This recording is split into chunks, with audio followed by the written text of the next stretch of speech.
Mwag Oh. comes along with the bus. Yeah. So I'm gonna move you over to over here. As having been tasked by the Gushikans to meet them by the Indra Bridge, which is north of Sarhaga, which is marked here. You are planning to assist them helping in relocating their household and a batch of 40 horses that were gifted and presented to Tajima as part of the last will of Yoshio, a warrior who fought for the service of Tajima. As you move along the Clay River, the Lord of Tajima Haruki, his purple hair held up high, wafting in the breeze of the brick, the red brick dirt beneath him, as his heels click on the stone that pave the road along the streaming river that flows inland instead of out to sea. As all Lashan around Shireleo flow towards Hiroma. As being led by Haruki, you see his armor adorned over his standard undersuit. The golds of his ginkgo and lotus is glimmering in the dual sunlight as they shine down on him. As perched on his shoulder is actually I like not perched on his shoulder, walking in between his legs. As he tries to keep up with these long strides of Rukiyo is the little hero Wag. His salt steel chassis adorned with golden filigree of his giant cowboy hat. His giant cowboy hat is just catching the light as his four-pointed star deputy sheriff badge glimmers as well alongside Haruki. As you've been traveling for a while, as you've been traveling most of the morning, as it would have taken you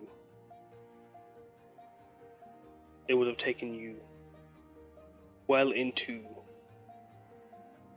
You would have left early on Tajima, so you would have arrived.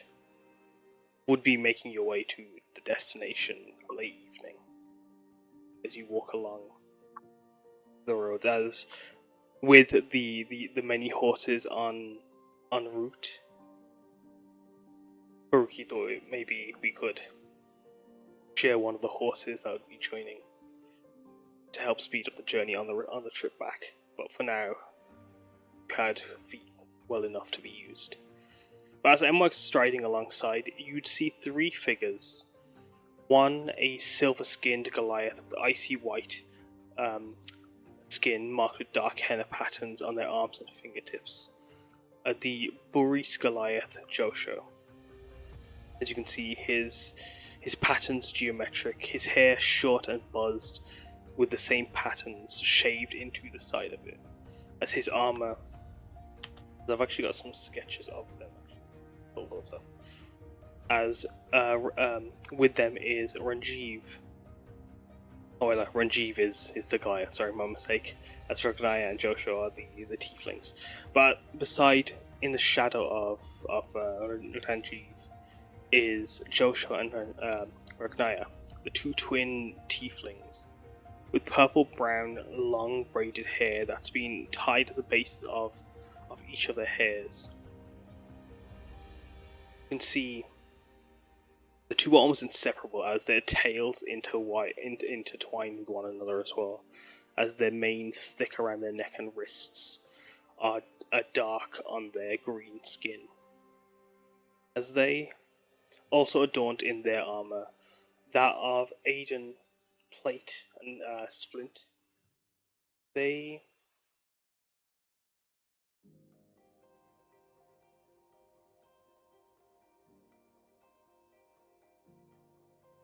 As, although it's marked in agent splint, their armor has been recolored black with golden lotuses adorned, white and purple lotuses adorned on, marking their veneration and their respect and their service to Haruki. As they lead you all, as they flank your group, as you are a little convoy. Who is commanding them? Beside Haruki. Who is Taiga amongst them? Does he appear? Could you repeat that for me one more time? As you're with Rugnaya, Ranjiv, and Yoshio, the agent turned cloaks, Haruki and Mwag, and the rest of the group walking along the clay river amongst a clay road of stone and red clay alongside the river streams, the wildflowers of the Minagura blooming around you off to the north, along the path as you make your way to the Indra Bridge just outside Sarhaga. As the sun is beginning to start to set, how does Taiga move amongst the group? He moves a bit relaxed. This is compared to some of the other recent missions he's been on. This, at least at the initial front of it, seems like it'll be a lot more maybe not calming, but not as like high impact as some other ones have been. So he's a bit relaxed. He's got Haruki with him. He's feeling kind of good. He's got a lightness to him, but he's still focused as he usually is with his missions.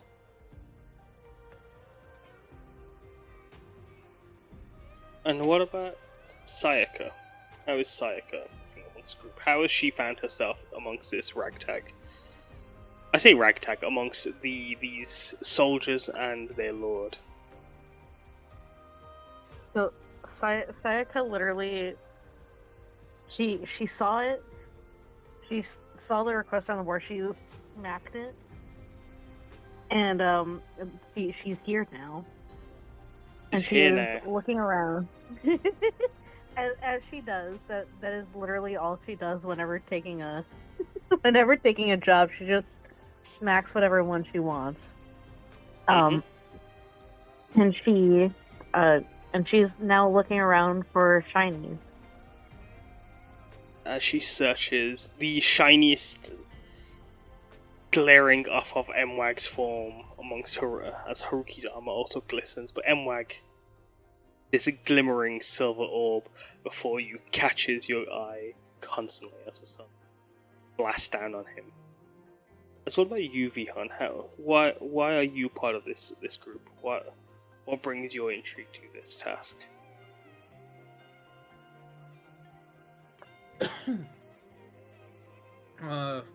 Even though Vihaan is mostly afraid of anything regarding like the war efforts and such, he still is interested in like how people do things in other places and always wanted to try to learn more of the other cultures and such. And even though he has family that has horses, none of them were from Idosha, and he's heard some great things about them. Maybe even a legend of like one legendary horse that was owned by a general or something. So he wanted to like actually see it for himself. And seeing there's a large group of them, hopefully he can see the different versions of like Idosha horses, and see if like they're anywhere close to the possible legends or rumors he's heard of them, of being these big and powerful horses. But he's also interested of the tales of Yoshio Gushiken, one of the people who fell recently in the protection of Tajima. Roll history for me.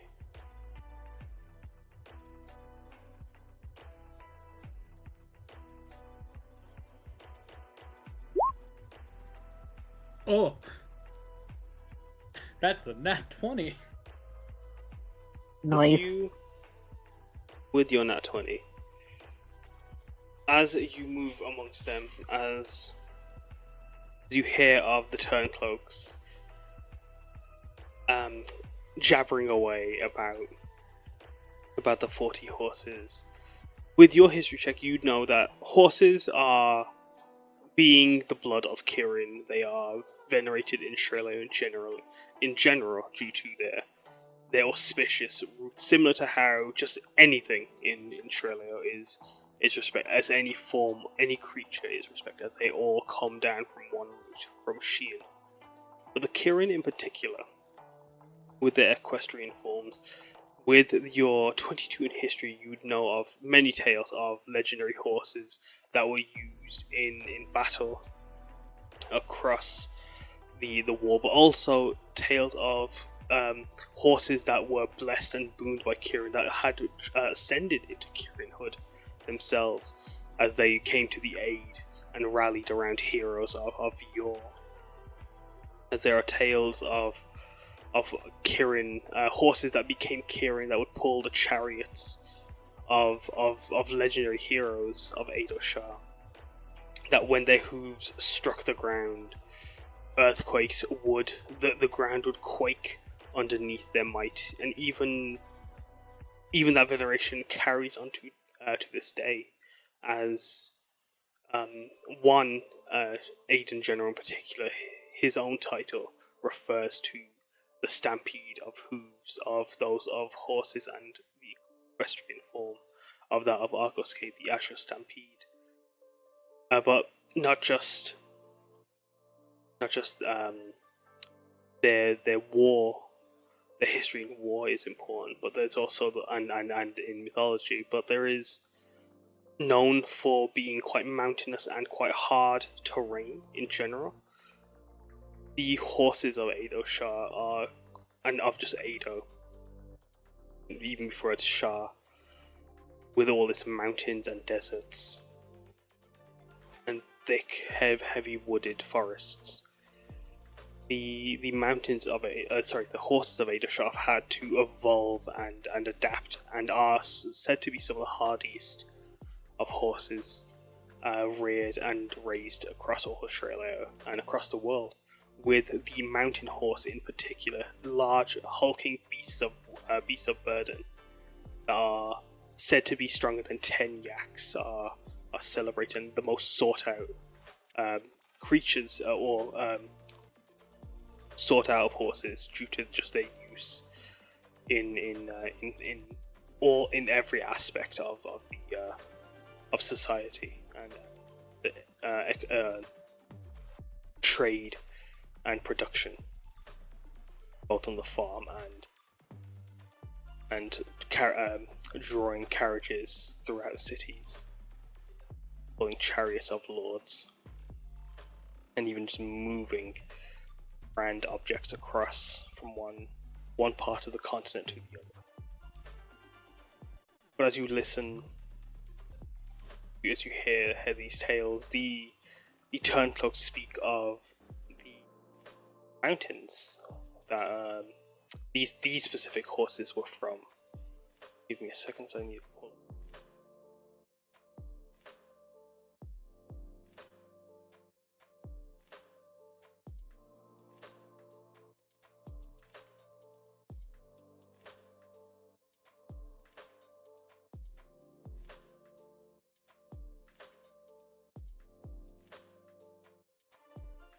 As the horses of Kabutsumai are said to be in particularly auspicious due to their own local calming that they would hear from the Gushikan siblings. The horses they are in particular divine in their nature and their history, and that they were a gift booned by the gods as part of the people of Kabatsume.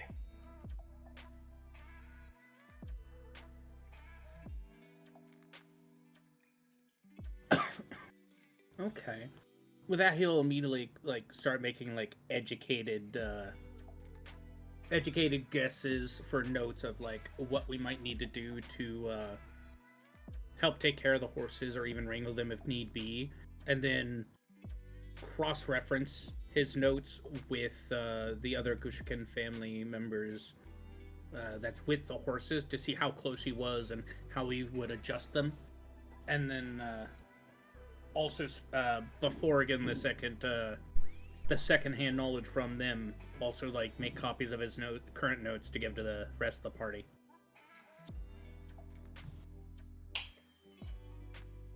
Mm-hmm. As you share, and he'll even give a warning that they will be updated.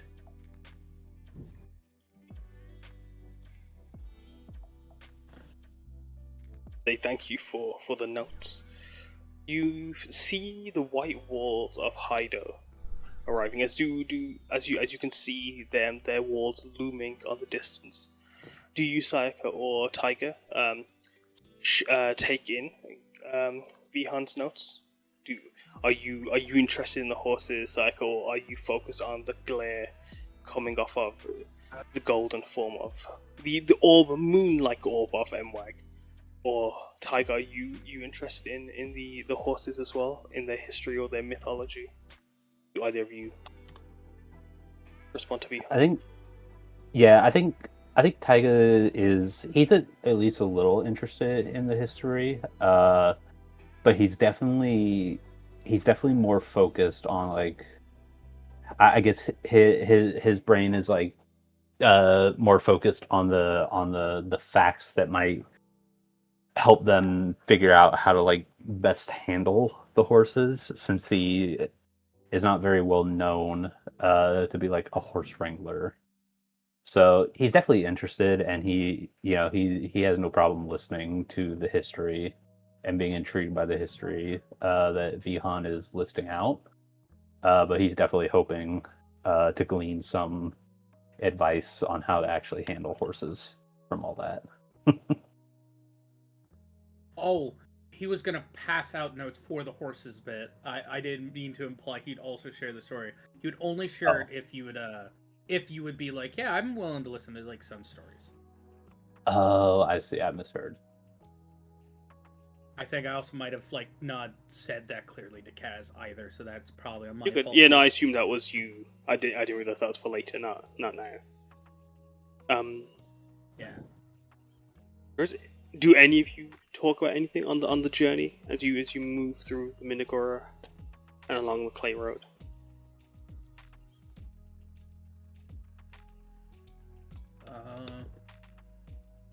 Vihaan, through just small chatter, would know that Taiga has some kind of connection to Yoshio, so he would ask Taiga, Lord Taiga, since this is regarding to I believe, friend of yours that was here and had fallen in the protection of Tajima, do you think you could tell us how he and his family possibly are, so we have a good understanding of how to welcome and greet the family members that will be transporting these horses? Yeah, well, the Gushikins themselves seem, I'll be honest, I never talked to them too much, but they seem like good enough people. They I'm trying to get my sentence here. They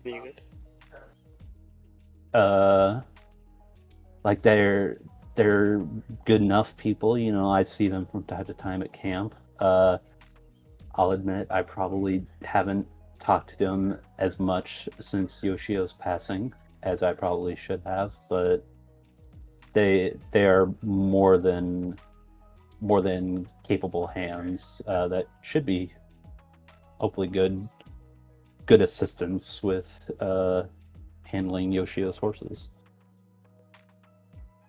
As you speak on them, Taiga, with your lack of interaction in particular, one of the turncloaks Ranjiv the Goliath. His voice, not melancholic, but not almost solemn, but there is a brightness to it. There is a warmth that isn't just a lingering sadness. They're good kids. They're keeping their heads down. They've been through a lot, but like they've been shouldering it well.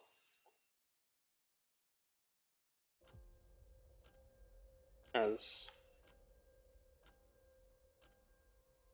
for Kanaya, she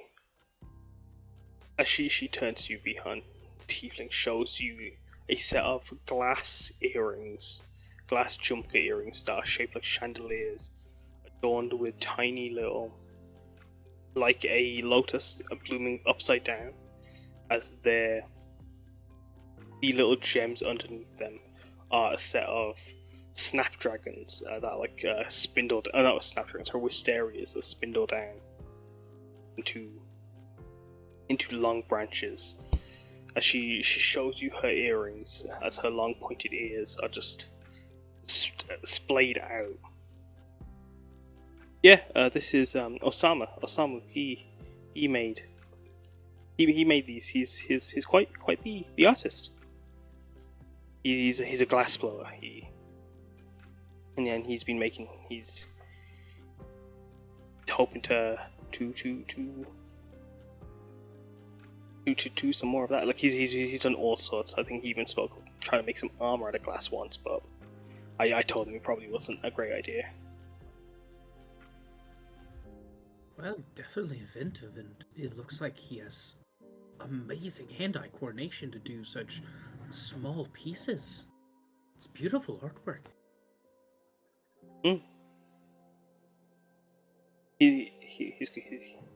They're all smart. They're all good. They all know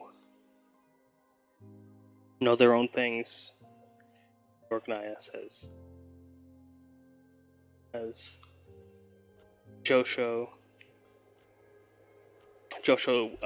adding to the gossip.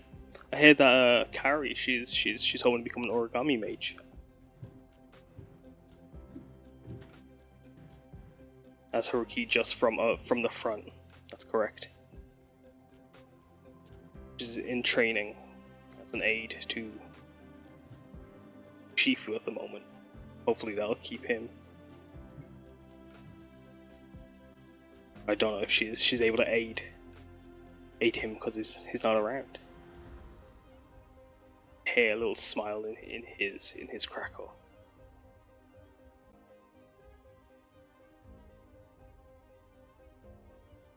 It's good to hear.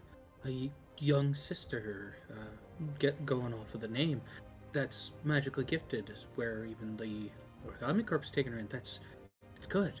Amazing future for her. Hope it all goes well. They're bright. They're still so young. They've got so much life ahead of them. As Haruki, even as he speaks, you can see that his strides are growing faster. As you see the white walls of Sarhaga up before you. I will say, when he speaks about the, young and being talented and hopes everything goes well for her, his voice instinctively gets quieter, and he actually, slows down, 2 paces before he tries catching back up. Clearly, it affects him a little bit of, yeah, it's all great and stuff, but he's thinking about, exactly as, I believe he said, Haruki said, she has a long life ahead of her. And he's now thinking about, don't waste it like I probably did with mine, by just doing all this small stuff, or being stuck only in your work. So he's also silently praying that she doesn't drown herself in work as well. As you stop for a second, the turncloaks being at the back, they would stop and wait for you as well, as they turn to watch you. Letting you go about your business. Apologies. No, it's okay. Everything okay? Need your shoelace tying? No. Just thought crossed my mind and didn't realize I stopped thinking about it.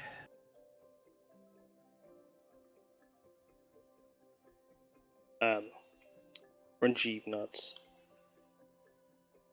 I'll pop their names in for you guys.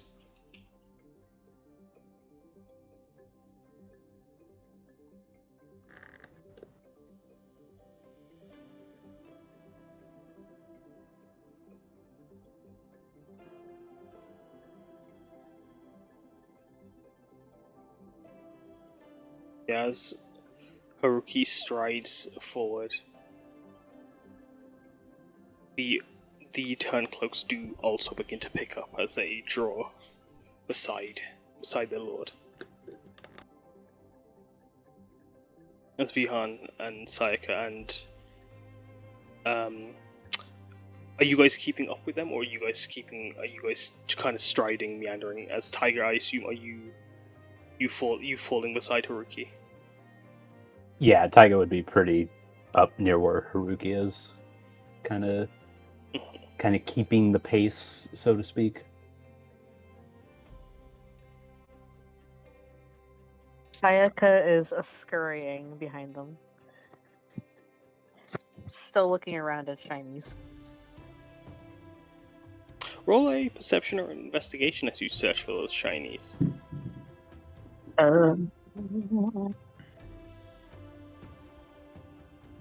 I need to roll perception because With an 11, I'm as good. you search... Oh, no worries. As you search with an I 11... just said I'm good. As you search and scan with 11, you would spot, as you're looking over, you see glimmering coming from the wildflowers of the Minagura. As you can see, from the cornflowers to the dandelions to all the spring bloom before you. Some of them begin to crystallize. As some of the petals, they start to shimmer into iridescent crystals that harbor the colors that they once had. Yeah, and she inevitably, because she can't resist. She's just a little gremlin with gremlin hands. She goes to get one of the petals. Roll sleight of hand. As Haruki, looking over your shoulder, seeing something. Watch it. Wait, hold on. As with the two, as you touch the crystal, and do you pluck it off, or do you just touch it? She tries to pluck it up. Also, it's a nat 1. Roll me a D100, please.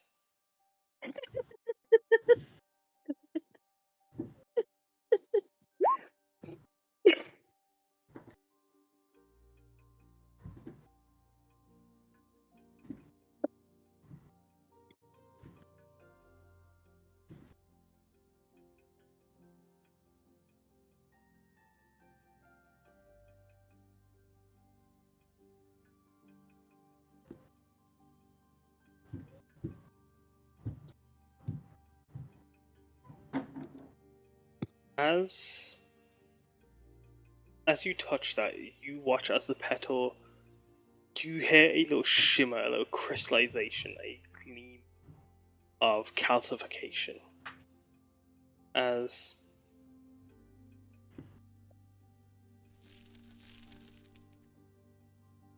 they erupt into a burst of wild magic. As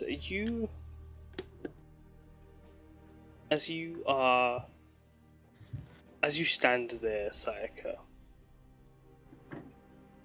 you watch as your form hunches over a bit, as your ears, their droops kind of start to go upwards. Your face pulls out just a bit. Your fur, your coils of your Bakoran skin go from that of sheep-like to that of a wolf's. As you hunch over, as you looked at Mwag as if he were the moon, it's as if you were cursed with lycanthrope.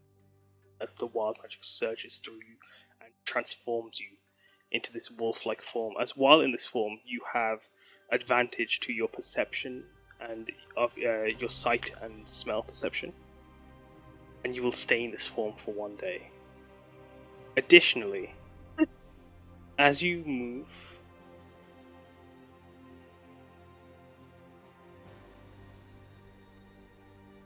as this surge bursts off of you, can everyone roll me a strength saving throw, please?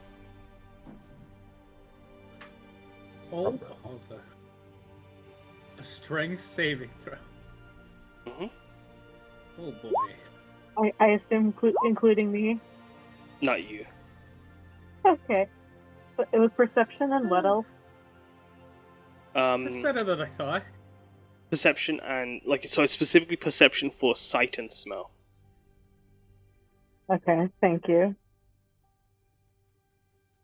As you guys are all would be within Haruki's range, you do get Haruki's aura, which gives you a +5. Oh, sorry, not +5. Sorry, +3. My mistake. Still good.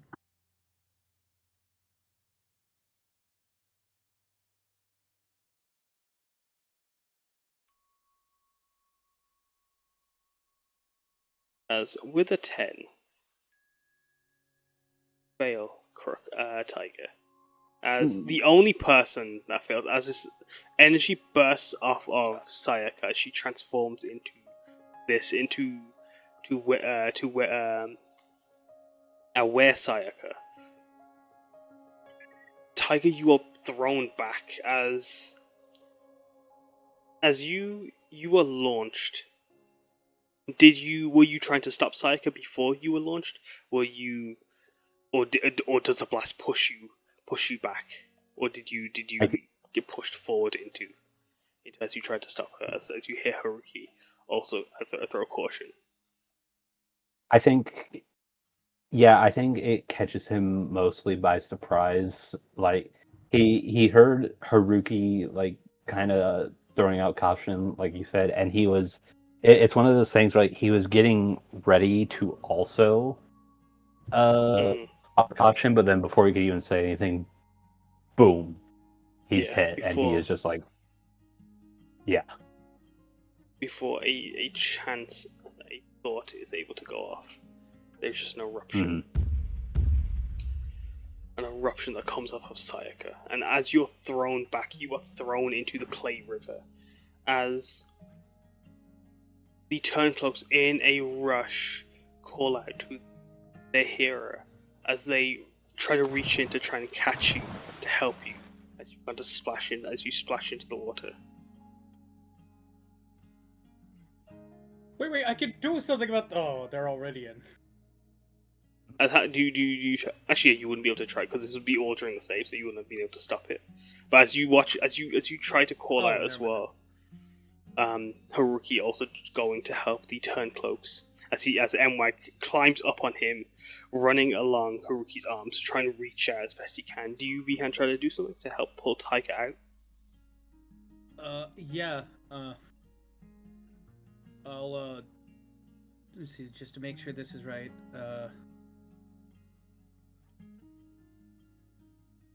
Taiga, don't resist this.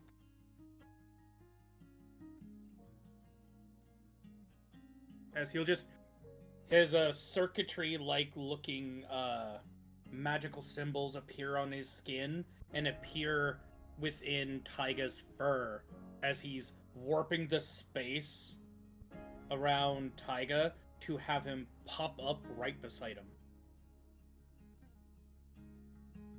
Before Taiga, you react. Sayaka, do you try to do anything, or as you look to as you have this new form? Can she talk in this form? Yeah, everything about you is normal, except for the fact that you just are more wolf-like. You are a wolf in sheep's, in Bakoran clothing. She goes, "I'm so sorry, was that me? What happened?" As Taiga, do you accept Vihaan's? Yeah,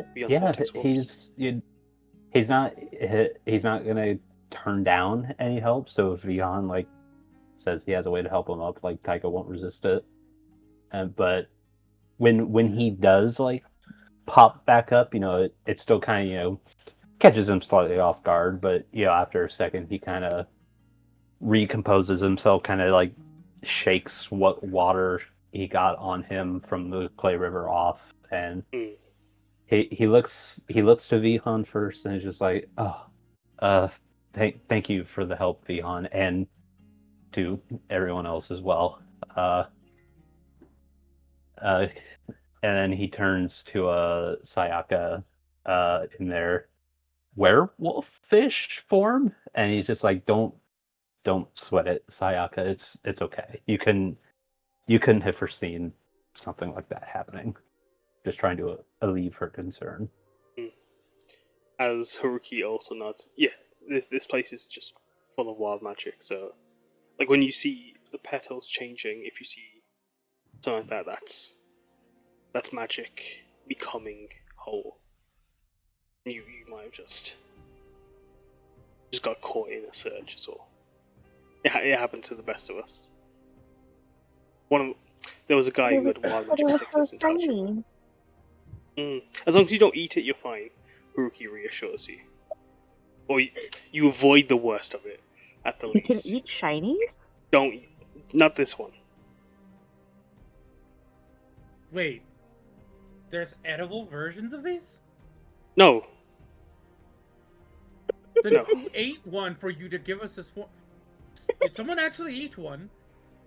Yes, we've had 3 cases of wild magic sickness because someone ate one.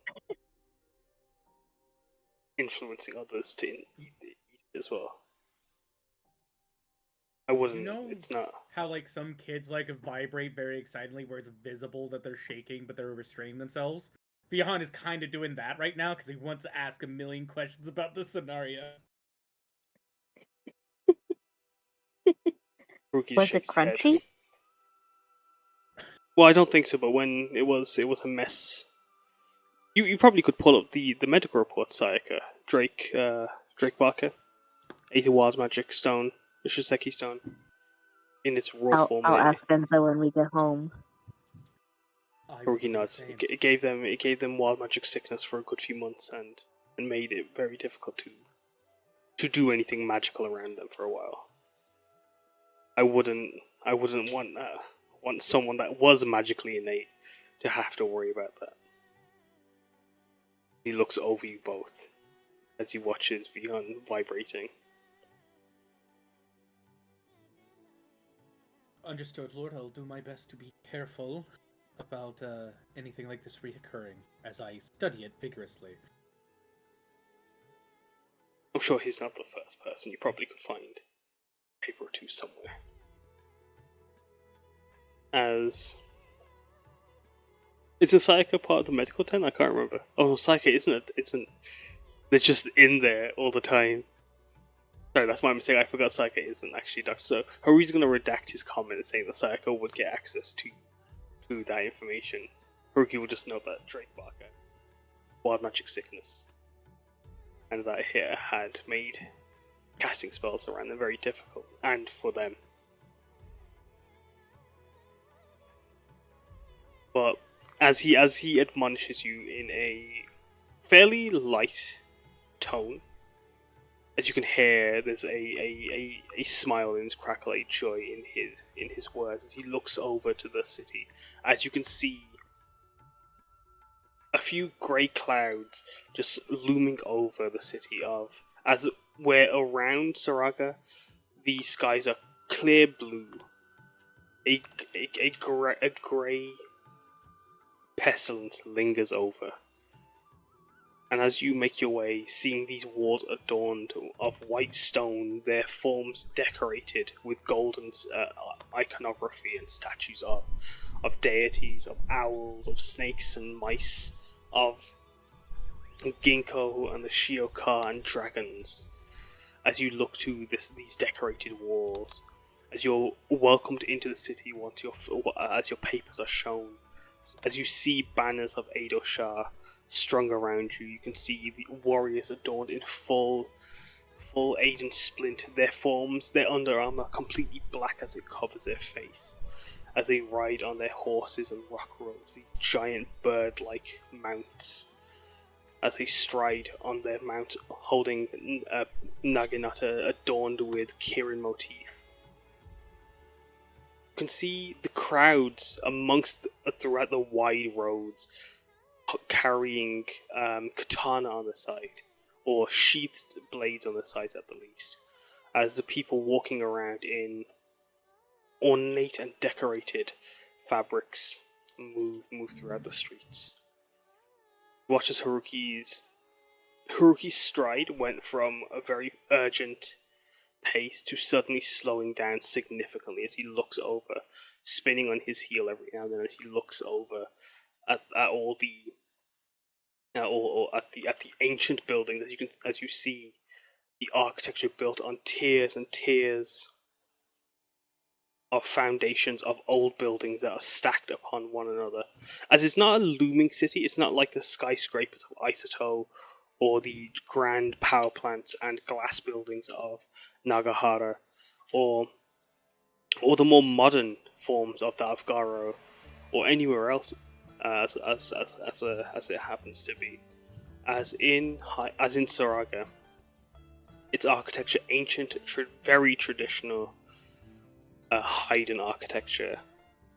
You see the brickwork as sandstone, adorned in gorgeous murals and ginkgo extensions, as you can see the ginkgo trees branching around as they support the buildings as well, amongst hydrangea and marigold bushes throughout the street, as the walls and the archways domed will walk underneath them, some carrying heavy clay pots that they've just made, while others push wagons and carts. There's the Pinterest board for the city, as I'm gonna pop that over here. As Haruki slows down and moves along through the street, Taiga, how do you take in Haido? I believe you've been here many a time. Yeah, Taiga's been here a few times. He's also combined with there's been several quests he's been on. Plus, he hangs around Haruki enough where he's heard some stories about Haido before it became Sarhaga, and it's a very lovely place. He just there's a bit of pain because of what he's heard from Haruki. He wishes it was not, in the state it's currently in, so to speak, with its current leadership. It's always nice to visit here, especially with Haruki. Because as you take in the history and you take in Haruki's home, as you watch the Lord just absorb the streets as you move along the high street amongst parlors of a fabric parlor selling the grandest of saris, to stalls calling out to prepare for rain, as they have umbrellas and parasols ready to go. As you would notice, some of the sheathed swords were actually the shafts of umbrellas that would be drawn, as you can see the sellers displaying as they pull from the sheath a fresh, full umbrella as it bursts open, displaying their wares. As owls perch on power poles and on roofs and watch over you, you'd see the history that that makes Haido on every brick, on every road, on every lane. But as you feel sorrow towards your lord,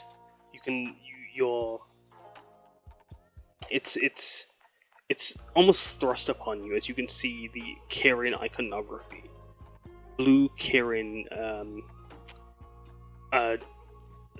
almost made of out of polished blue silver,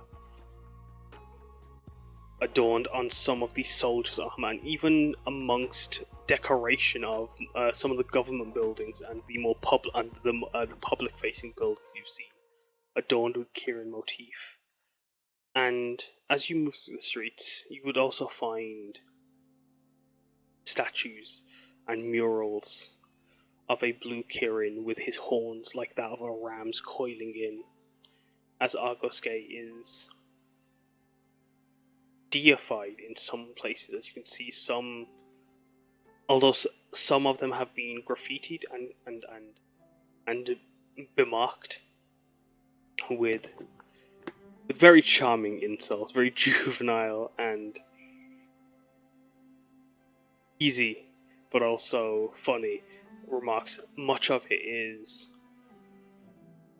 as time has passed, there has become a veneration, as you can hear a very clear a rumble accent amongst its people moving through the streets. As how do you take in the city? Like, as you can see paintings of that blue tiefling that came to Tajima when you were with Kijo. As you can see the owls looming over you and all the gorgeous jewelry on sale, and the sequined fabrics, and even some of the weapons glimmer and shine. How do you take in the city?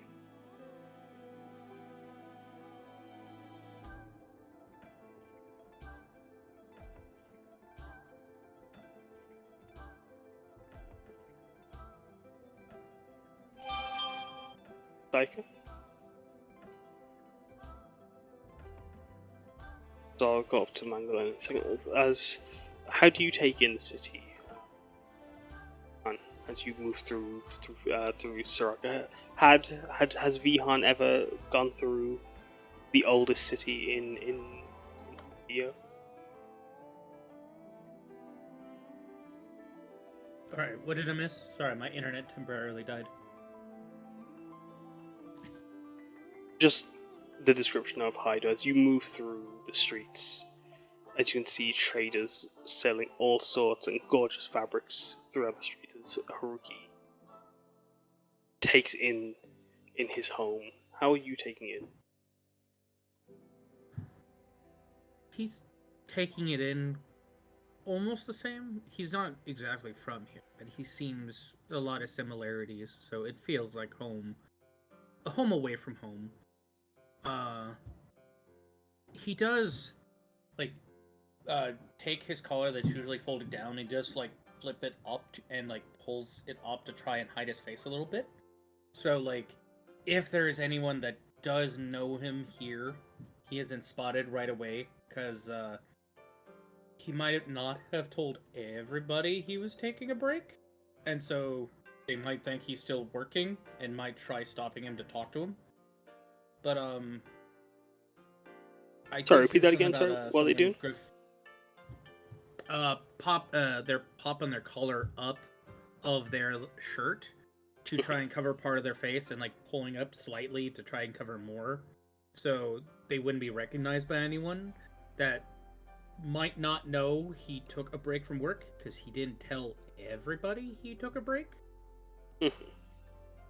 So just trying to avoid being stopped and talked to while on the middle of a job.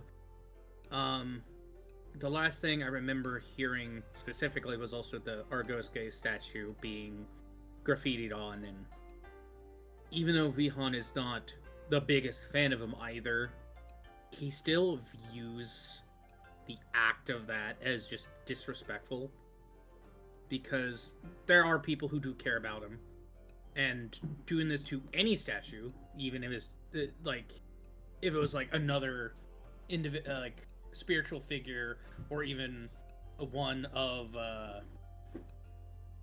Shio, like, a lot of other people would be angry about this.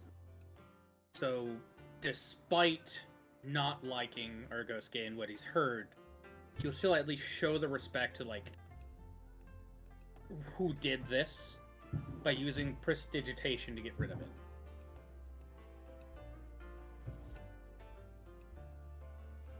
Because defacing anything public is still disrespectful.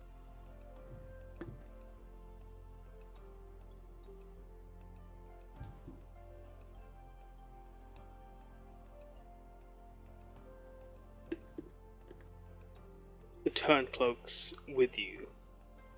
As they see you, they stay close. As they loom by their lord. They take in the city.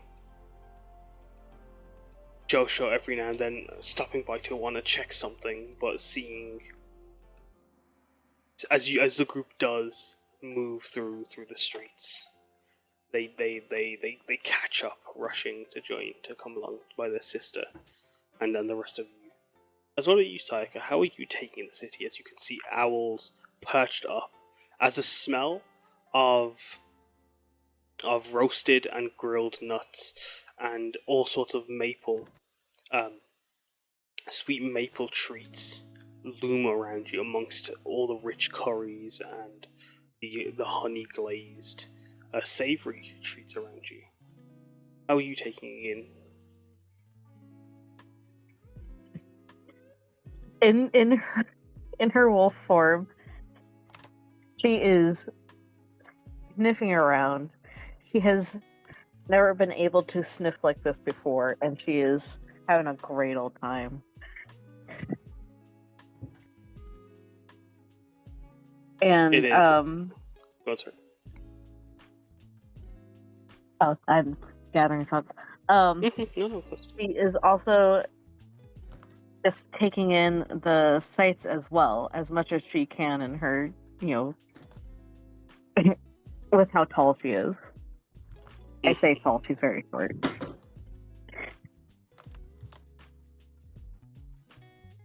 She's taking in amongst the roots and such, as you can feel some of the owls look to you, but seeing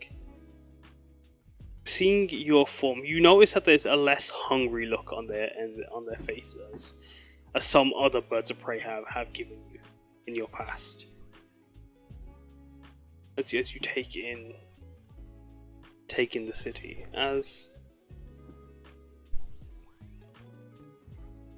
as you move along the streets, moving past potters and artisans making and spinning clay and forming statues, you'd find yourself on the clay river as you see a vast canal as you stand at the top of about 40 feet of tiers as they go down in steps to the base of the river, as grand archways and bridges connect the north and south side of the city.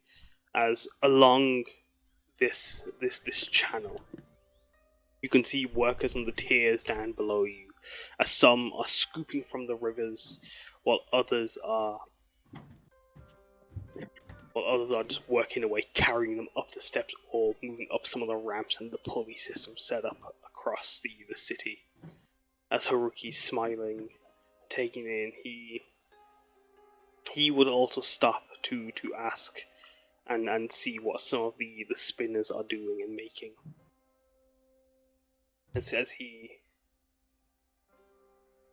can't help the want to speak and take in the city's voice alongside its noise.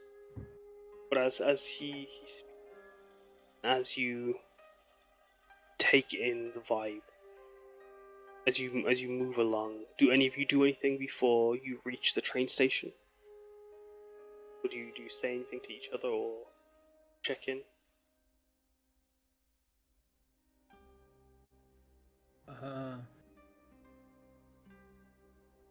I don't think Vihaan would do anything else, but since my internet did drop again, did anything else happen other than the turncloaks like staying near me, or no? No, nothing else happened. Okay, I just wanted to make sure. The only thing I could think of is Taiga would he would just while they're riding through, he would just look over to Haruki, and he would just say, "Are you doing okay being back here, my lord?" As he says bye to the artists, he he was asking of their craft. He looks over to you with a warm smile. This is sweet. As you can see to the south, these grand mountains with crystals burgeoning from them silhouetted, climbing high above the clouds as you see the heat of Reishibu past Sarhaga's borders. As he looks over to them, he just turns back to you. It's nice to be home for a bit. I know we were meant to meet them at the bridge, but I wanted to come in just to see what's happened, changed, and what hasn't. That's fair. I know I get that way whenever I'm on a mission that takes me close to Nagahara. You know, I can't. It's one of those things you can't resist. You know. Maybe we should catch a train to Nagahara for a bit then. That'd be nice. Maybe we will.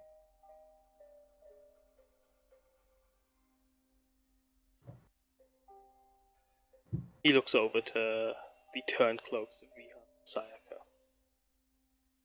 and then looks down to Mwag. You reckon you'll be able to get them home safe?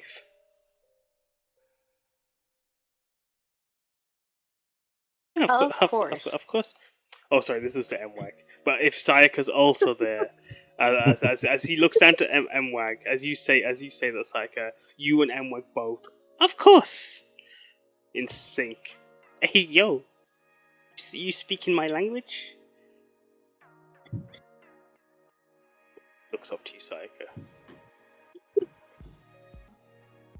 But yes, don't we speak the same language? I mean, I guess that's true. You and I sharing the same speech? Yeah. Yes. I mean, we're both See? very reliable. Yes, we're very, very reliable. See, I can't help it. I'm on a bit of a delay, but like that's just, yeah, I'm overcome with my lord's emotions. You see, as he points at Haruki. So that's probably why I'm a bit delayed when you say something and I say after you. Yeah, that's what's up. Yeah, we can look after him. If you guys want to go on holiday, that's fine. I don't mind. I can take care of him. What are we doing anyway?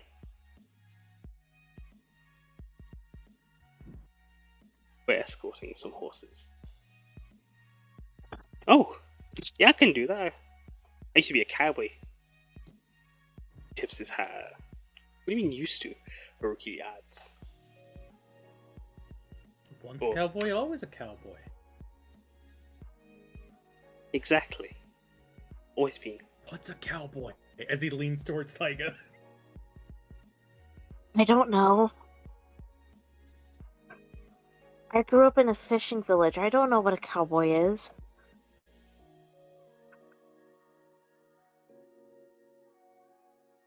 Well, it's clearly a boy who's a cat. Wait. Hold that thought now. I mean, Turns if they're a around. druid, they can turn into a cow. Yeah, but I don't remember being a druid. Yo, boss, am I a druid? Would you like to be?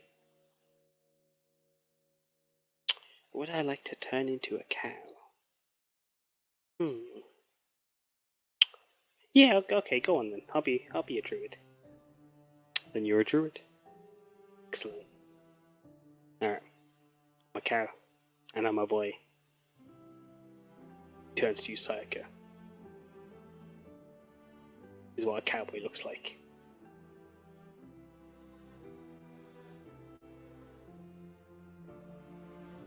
It shows you Vihaan as well. This is what cowboys are made of.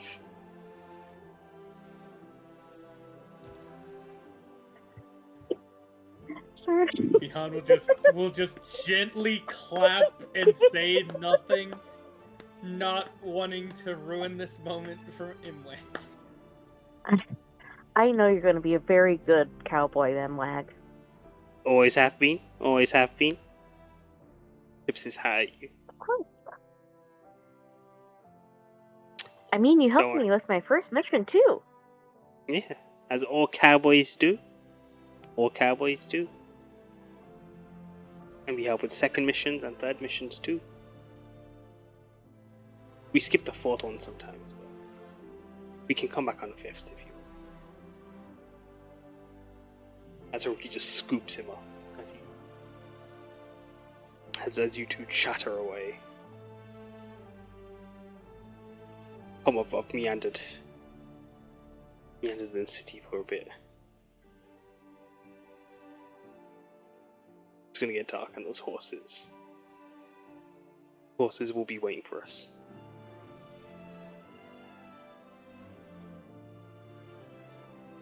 As you can see the river below you, the bridges grow further and further as you go back the way you guys came, maybe down a few side alleys, as Haruki leads you down meandering paths.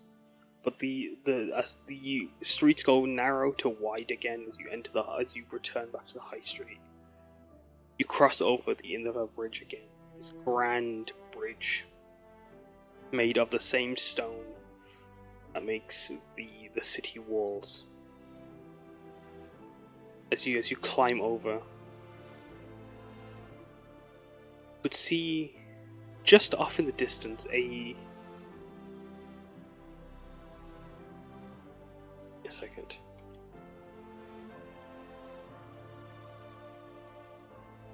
See a herd of horses. But as you get closer, you see that their forms are massive. These huge, hulking beasts. As the herd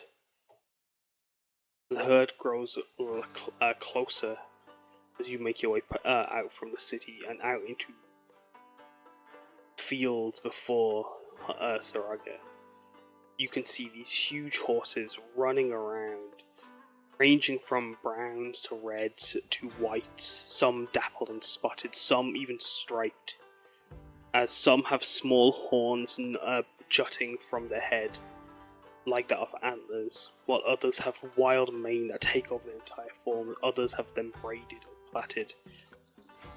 As you see them grazing and running wildly, their forms huge and muscular, their legs large and wide, as like that of a Shire horse.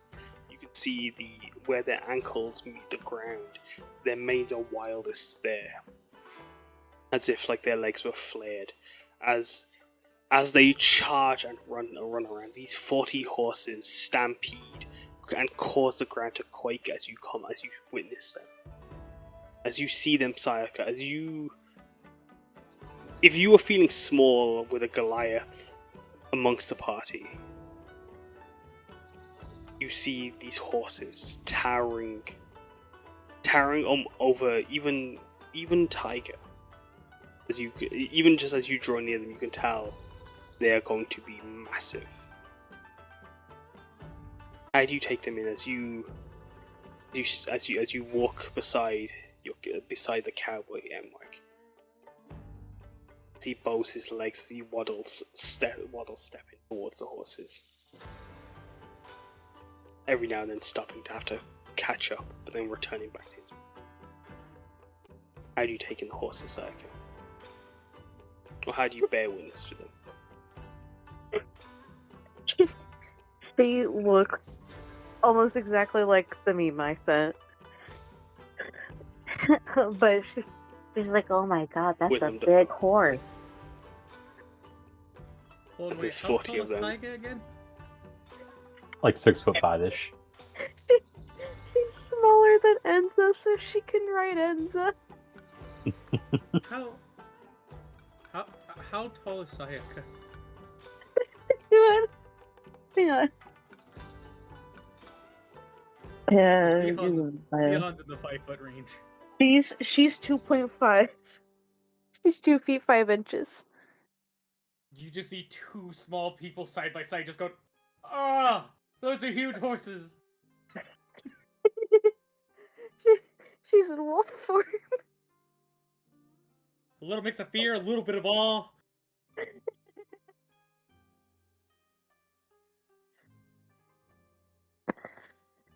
Like, I knew they were big horses. I didn't know they were that big. I thought it was being dramatic. Maiden That's a mountain big horse. horses. As the three turncloaks say in unison.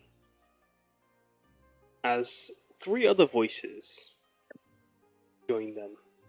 As their crackle, a very distinct, rustic crackle amongst them. You see three figures, all dressed in a range of fabric, but their skin tones are like the others. As you can see them making their way, you can just about see their silhouetted antlers. To one of them moves like the others, more like that of an elk's. As you see them, or like that, like of normal Kirin-born, as you see them drawing towards you.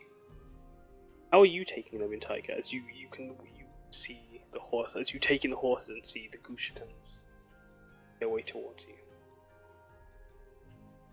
Kind of similar to the others. He's a bit surprised at just how big the horses are, even, kind of towering over him by a significant amount.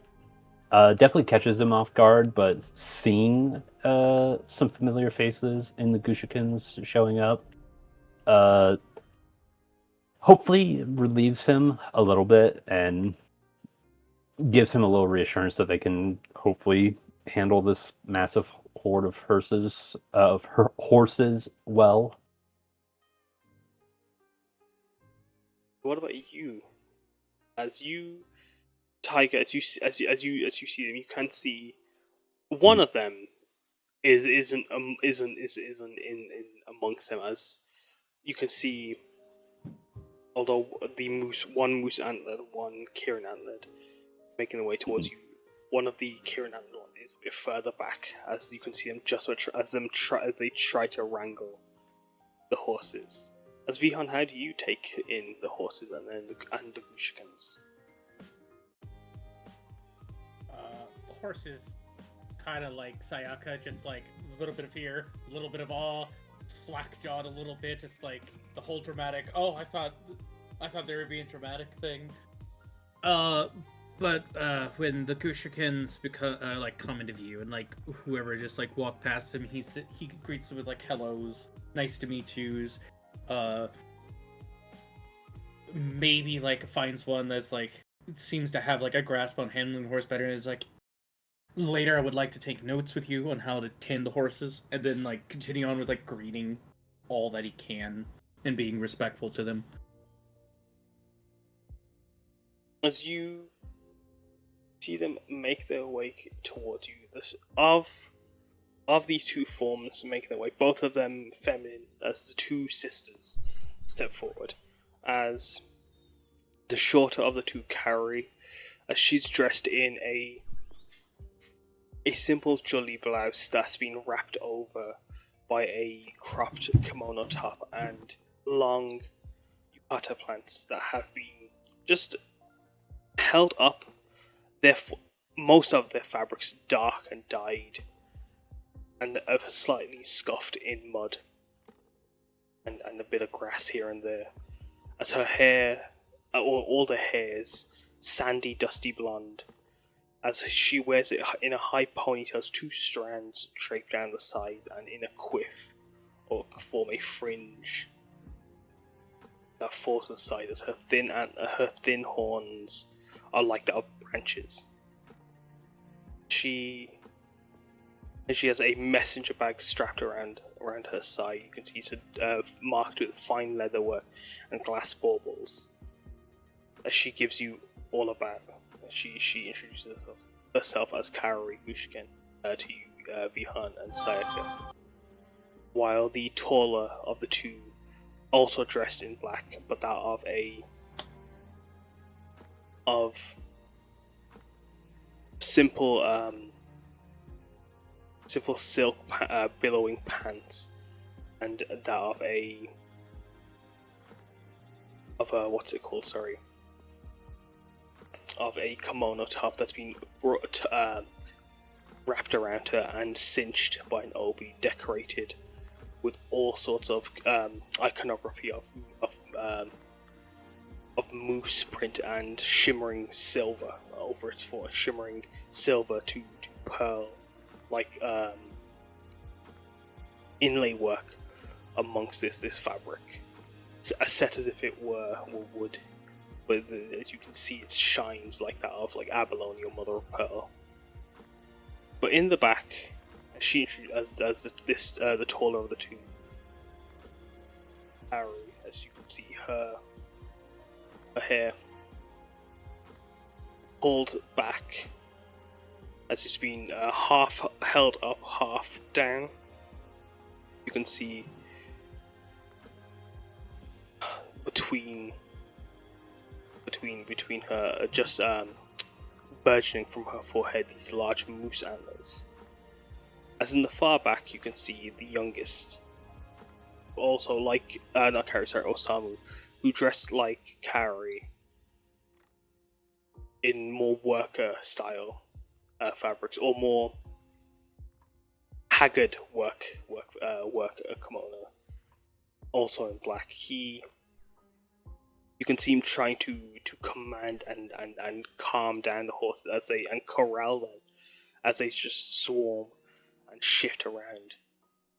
But as they just dismiss the tiefling, see Asuki, after introducing her, Sukiko just turns around.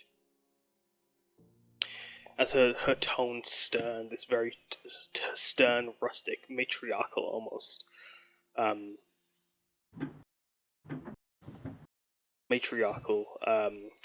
rumble leaves her. You need to give them a reason to have to follow you, you know. As she reminds her brother. As the turncloaks rush in to go help, Haruki steps forward. I see you're all safe. Was there anyone else from your family joining us?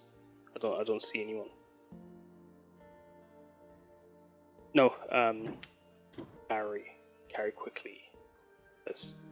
We decided that it'd be better if we meet them there. She looks to Sukiko.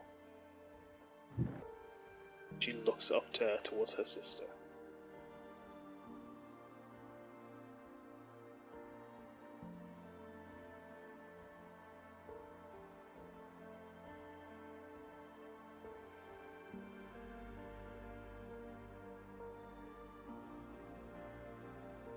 Do any of you do anything, or do you respond to them, or check in with Osamu and the others? It's just... Hold on, is it just the three of them with the 40 horses? Just the three of them with the 40 horses. Oh, yeah, once Vihaan notices that and then hears that no other family members are here, and then looks back to all these horses, he's like, no one else is here to help you with this? No offense, but 40 horses for only 3 people is not a lot. There's going to be problems. Like, even if we help, we don't have the same experience your family does. There is a chance we'll lose some of these horses.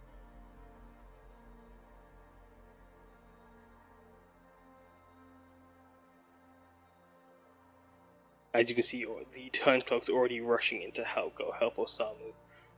Go turns to you. She goes to look down. These horses have been a part of our family for millennia.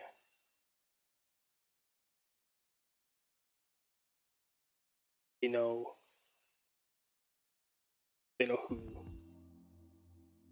who is their kin, and they know. And they will follow where they go. Because they trust in us. Despite the evidence behind me. As you can see the silhouette of Osamu as the sun sets, you can see the setting suns streaking their pinks and their oranges and yellow. Their purples. It takes the younger brother is only just about able to get them to steady themselves.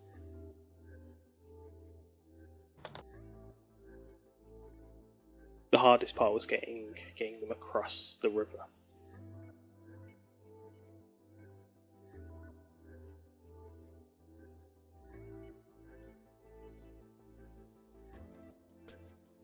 Okay. Yukiko reassures. If you're so certain, then I won't question further.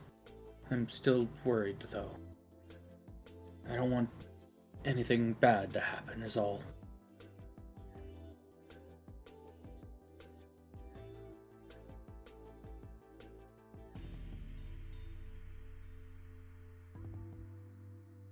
As you show apprehension, as Haruki giving a nod to Sakiko and Kari, suggests that he'll also go and help with the horses. The eldest turns, keeps her gaze on you, Vihaan. I can't remember what was the last thing you said. As she was going to say something, it just left my brain.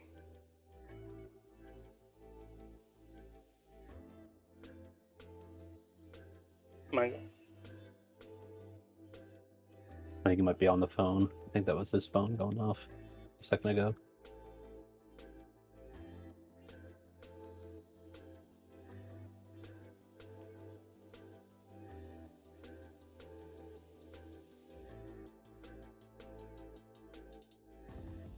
Yeah, sorry about that. My dad was just making sure that the money he sent me made it to my account. But he was just saying that if you're sure, then I won't question any further. But I'm still worried, and I don't want anything wrong to happen, or anything bad to happen.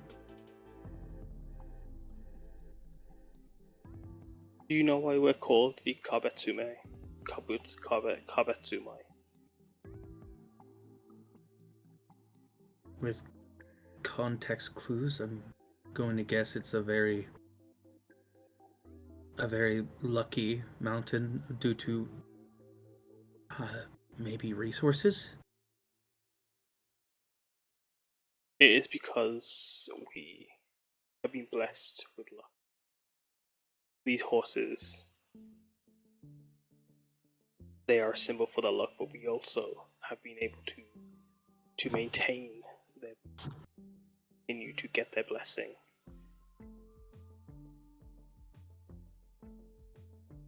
And I don't plan to lose them. And even if prophecies speak ill, this is just like our ancestors did before us, a migration.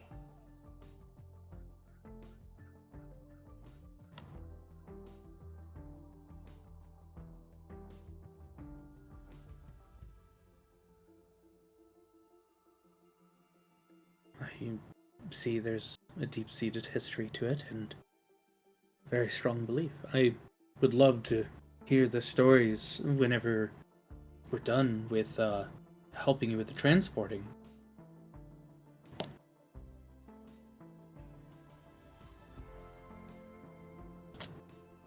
She nods. I appreciate you all coming to help.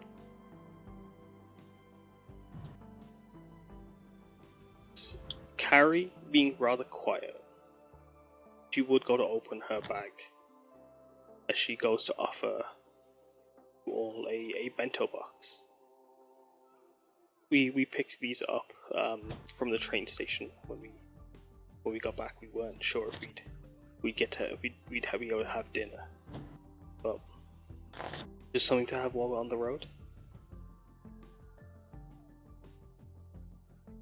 She hands you all a lacquered box filled with a variety of tempura'd and pakorda'd samosas, filled with curried vegetables and cumin rice, wrapped in sprinkled with seaweed. Not seaweed, sorry, sprinkled with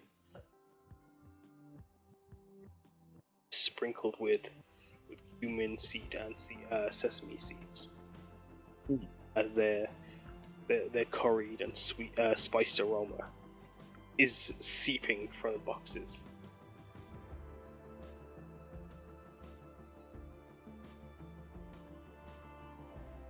Taiga happily accepts the box. Which sibling did you say it was? Harry, the young. Okay. Taiga will just thank them and be like, "Oh, thanks. This it was quite a long journey. Felt like quite a long journey getting up here. So any meal will be nice. Thank you very much."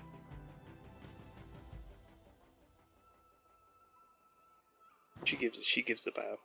It's my delight. Here a Taiga. As having been in Tajima for as long as they would have seen your rise to hero status, and as you can they have, even if you've not interacted much with them, you can feel the respect coming off of them as they speak to you. As in the background, you can see as the horses eventually start to come around, Haruki kind of like running around them as the turn close kind of try to like almost like use their forms to fence them off. Osama just beckons and calling out. Eventually, they all form in and form around Osamu. All right, I got him. I got it. As you see them, their glasses shining in, as it just catches the light. But as you have the horses, oh, go on, sir.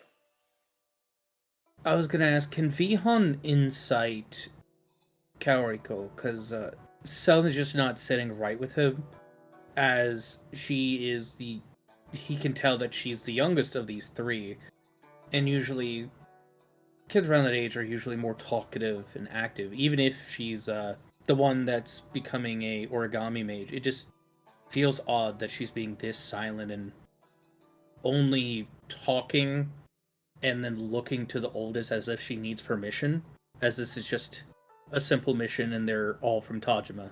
She doesn't see why there needs to be like, or he sees that there doesn't need to be like this weird like need acceptance for just doing something so simple. Yeah. With A13, you could see that Kari has... There seems to be like a timid reservation in her body language. As she looks up to Tsukiko, you get this uncertainty coming off of her. Whereas Tsukiko seems quite standoffish and almost blunt as she speaks. Even when she spoke to Osamu earlier, you can see as they're being with the knowledge that they have lost their brother. There is likely that is partially probably why their relationship and their interaction with each other seem to be quite not reserved but strange. Whereas even to you, Taiga, you might be able to see that, like, even from like just what you've heard and seen, the Gushkins do. Their behavior does seem to be a bit not different per se, but there is there is more. There seems to be more to them since as they hold on to their grief. Combat it. As Sayaka, you sit and watch in awe at the horses. And Mike asking, you want to go up on one?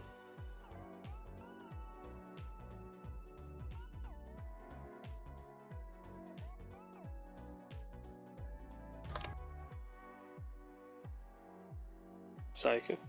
Oh. Sorry, sorry, what was it? And Mike asks if you want to go up on one. Yes. I like to be tall.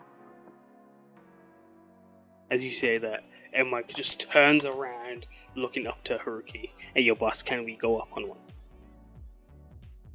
As he looks down at you, Sayaka, and then looks down at Mike, and just giving a smile. We can see if it's okay. As moving over to the nearest one, a striped horse of black and white. As you can see, its braids are draped over its left side. As Haruki goes around to it, bringing his hand up to it, it turns to them. He strokes, just kind of combs at its mane, as he asks if he may allow, or if they may allow two riders. They aren't heavy. They will be polite and they will do as they're expected and told. As he turns to both Sayaka and Emweg. They won't pull or tug at anything. They will be respectable. Isn't that so, Emweg? Isn't that so? Here at Emweg, sorry, he'll correct himself. Ah, of course, boss. This is just like when I go riding on the boss's horse. Hey, Sayaka, you been on a horse before? I have never been on a horse before. There's a reason why I walked all the way from my village to home. But I will be respectful. And her tail is just like going so fast. Her whale, but I assume for where I can talk. For where Sayaka tail is going. Hmm. She is so excited to go up on this really tall horse. As the horse, giving a gentle whinny, Haruki does turn to Osamu and ask if it's okay as well, just if they don't mind. And with his leave, Haruki places Emwag atop the horse and offers to help lift you up if you'd like, or if you want to try and climb the horse, you can. She'll allowed to be lifted up. She knows she'll struggle. As he picks you up and places you behind Emwag. You watch him as he kind of just like holds Emwag, and you can just see his hand just gently and slightly just nudge Emwag closer into you, so that you, as if like you have to you instinctively will reach and hold Emwag in place. As roll me an animal handling, Sayaka, with advantage. Where the heck? There it is.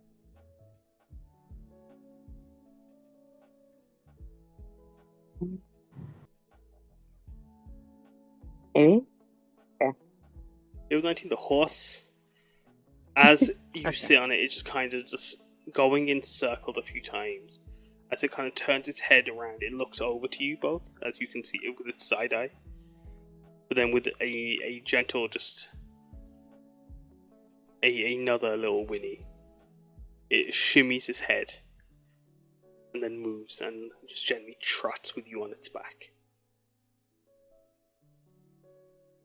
As Haruki goes in to check in with Osamu, Vihaan, Taiga, and Kaori and Tsukiko, as they stand there. What did you want to say? How do you try to refuse the bento box, Vihaan? As what do you do? Would you? Is it you try to find to give it back along the journey?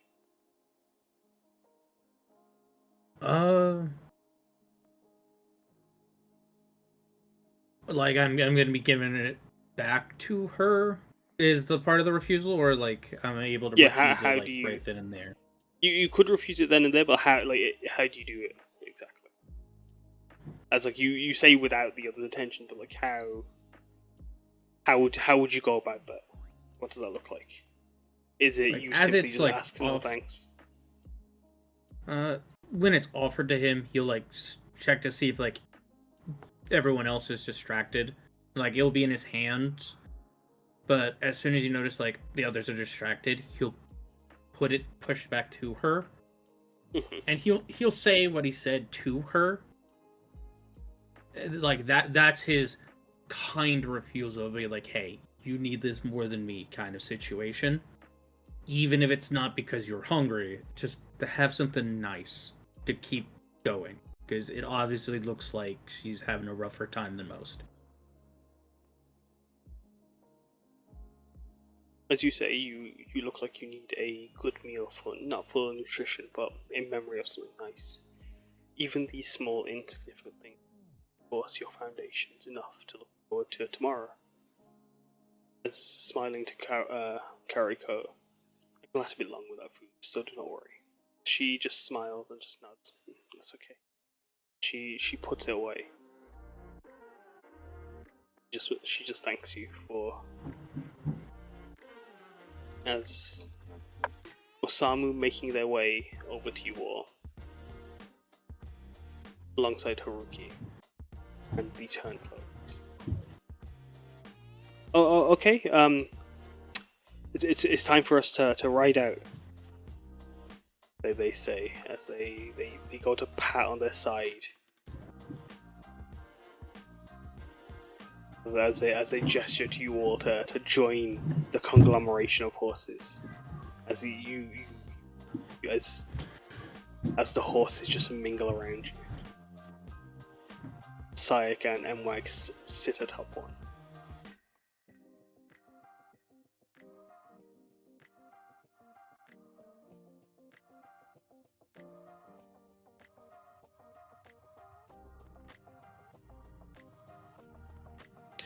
And as you gather, Osamu with his sisters in tow,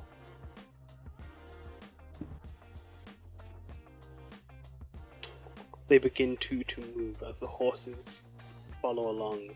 As you return down the road you travelled, as the horses, as you're told that the horses having been cramped on a train for most of the trip.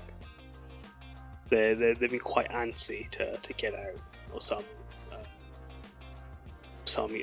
tells you all. They've been itching to get out in the open, and hopefully once we're on the plains, we'll be able to let them roam and take in their new home. But for now, we'll get out of Saraga's fields. As you all move along, Haruki, do any of you ask to hop onto a horse, or do you all walk beside it, Vihaan? Do you seek to sit atop one, or do you stay on foot? Vihaan would probably be on foot for a little bit before he's noticing, I cannot walk beside these horses. They are far faster than me, even at a casual stroll. Then ask somebody to help him up onto a horse. Because he doesn't want to be a bother being left behind too many times. You help Taiga, or does Ranjiv help? Romy and Mahaling. Oh boy.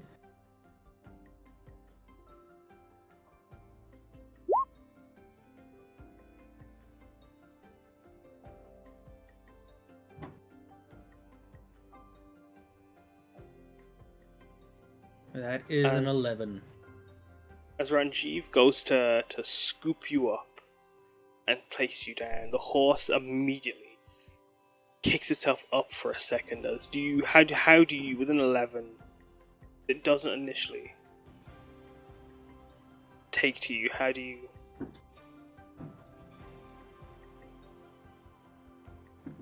Using his, I'm gonna use. He's gonna use like part of his book smarts as like, okay, one thing that I know for sure with a horse is if they're going to like move, tuck your thighs in a little tighter so you don't immediately fall off. After that, it's kind of... Yeah, and then it's after that, it's just like put his hands on whatever he can, but he doesn't like want to grab the mane because he doesn't know if that'll like startle it even more. So he's like just trying to grab the sides, almost like he's hugging it for a second. As you do so, Carrie, as she's watching this happen, as Ranjiv's just like kind of just placed you down, as you've already kind of like scrunched in, as the horse begins to start to kick up. Okay, don't be scared of it. Just ride it out. Watch it'll settle, and you'll get used to each other. Okay, I was more scared of falling off immediately than anything. But thank you. And he'll like slowly calm down. He'll like still keep his thighs like tucked in because he knows like that's his only mode of like keeping a grip. But he'll definitely like slowly lean back and his hands just relax a bit. As you would, it takes a while for you to settle in and release your grasp. Do you, Taiga, do you hop on one of the horses, or do you continue to walk alongside them? I think similar to Vihaan, he would have initially like declined, but he starts to realize like this could be a lengthy journey, and it might be a good idea to save as much strength as he can. And he would ask if it's okay if he could ride one of the horses.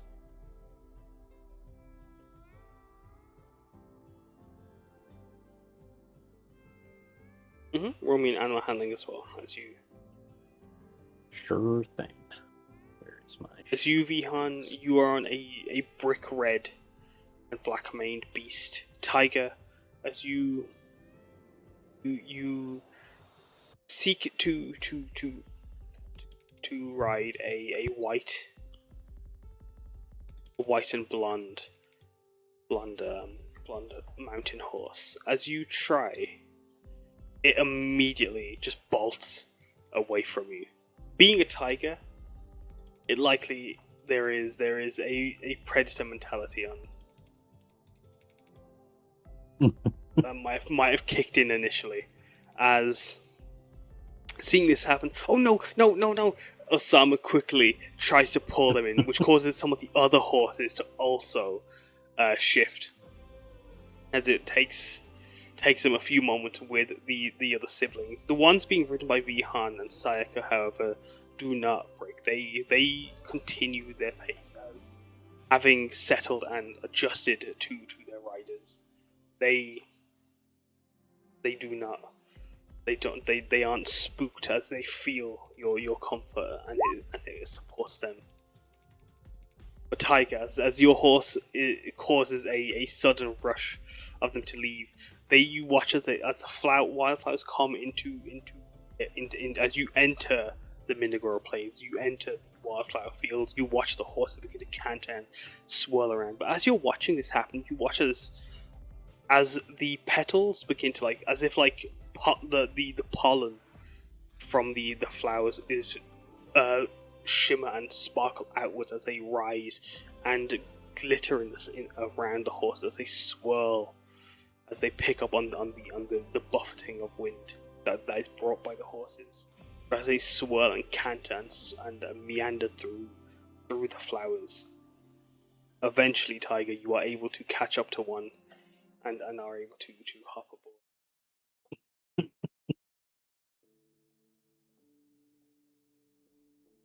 But as you hop aboard it, Taiga, the horse is eventually calming down. The turncloaks, they also hopping aboard their own. But as they do so, as Ragnaya and Yoshio take their separate horses, Ranjiv the Goliath moves alongside between the two twins' horses, as if guiding and holding them both as if like a singular training wheel connecting the two horses. But as they hold the horses, they eventually pull away and stay to Yoshio's side, as Yoshio's horse leans into Goliath's. Into the Goliath's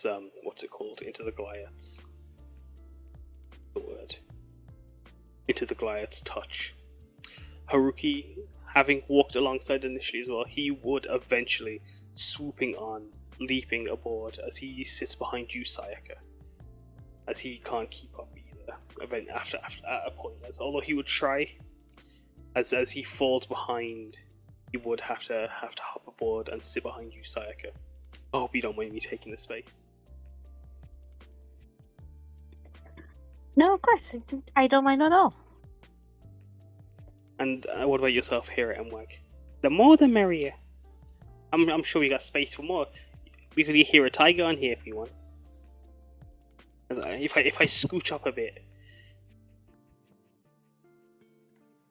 probably taking up loads of space.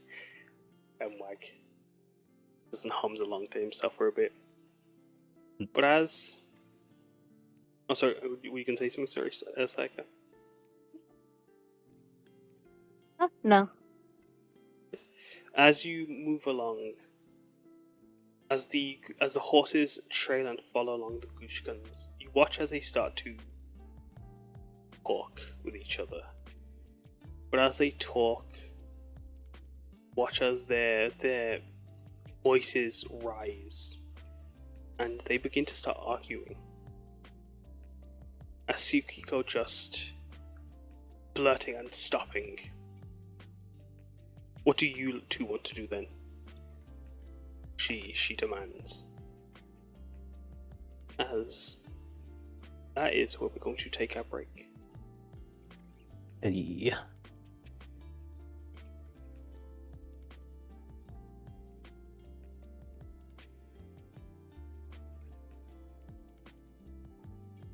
Back up in 15 minutes.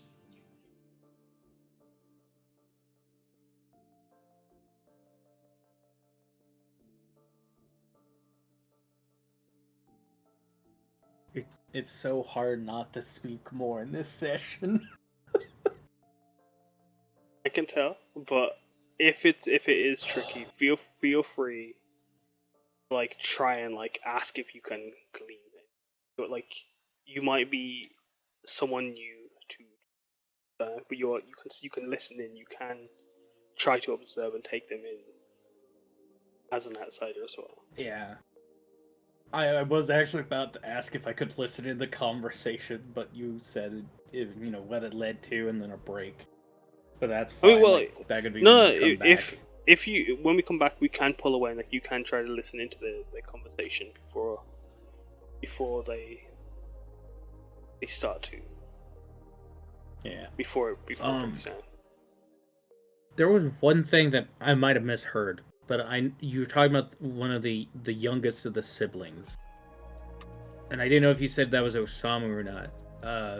But Kaoriko is the youngest of the immediate family, and Osamu is just a couple. I think it was like a couple or 3 years older than her. I know, but I just refer. I refer to because like as the youngest brother and the youngest sister, I couple them as. Okay. Then I must have just misheard, or Discord cut you off saying brother. So No, I probably did say the youngest, but like, if feel free to always correct me. I wanted to wait till break just to make sure, but No, yeah, we're all good. There are several NPCs here, so there is. If I know if I'm it speaking can of get the wrong confusing. person. Yeah, like I was running Curse of Strahd last Friday, and I accidentally used the wrong voice for the wrong NPC, and it's like, wait, shit. Damn. It happens.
I am here. That should be it. Back. You back, Mango? It's eating. You pop in chat if you're back, please. You back, Taiga?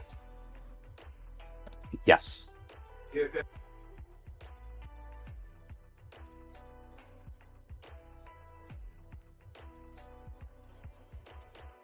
I'll wait till Mango. Oh, no. Yep, Norris. Shall I continue as. Do you want a few minutes while you eat? 'Cause I know you wanted to ask some questions. Over here.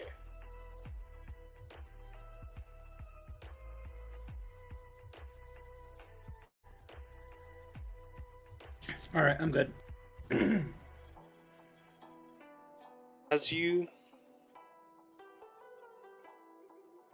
sit there, as they begin to start speaking, do you try to listen in, Vihaan? Yeah, once I start noticing that it's even showing slightly getting louder, like something's not being agreed upon, he would definitely start listening. Is like, what's going on? And let's see what I roll. That'll be your perceptions. If anyone else wants to roll, you guys can as well. I will use a sorcery point to.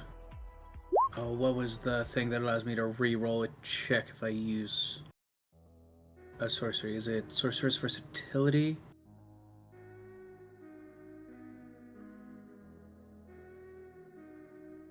No, that's not it. And I didn't mean to click that. That was an accident. Magical guidance. That's what it is. It says I can tap into it, expend one sorcery point, and re-roll it before the result is given. So I'll take one sorcery point away and re-roll that.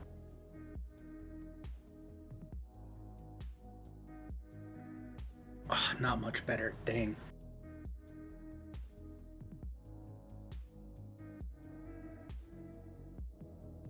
As are you trying to listen in as well, Sayaka? Or are you being too far in the back? Sayaka's on a giant horse. She ain't listening to anything. She's out. She's locked in. She's locked in. She has MWAC and Haruki. She's having a great time. What a place to be. Where is Haruki will. But as you listen, you hear. It starts off as Vihaan and Taiga. You hear what you both hear roughly a range of things. As like they speak, their tones hushed. You hear Tsukiko just say,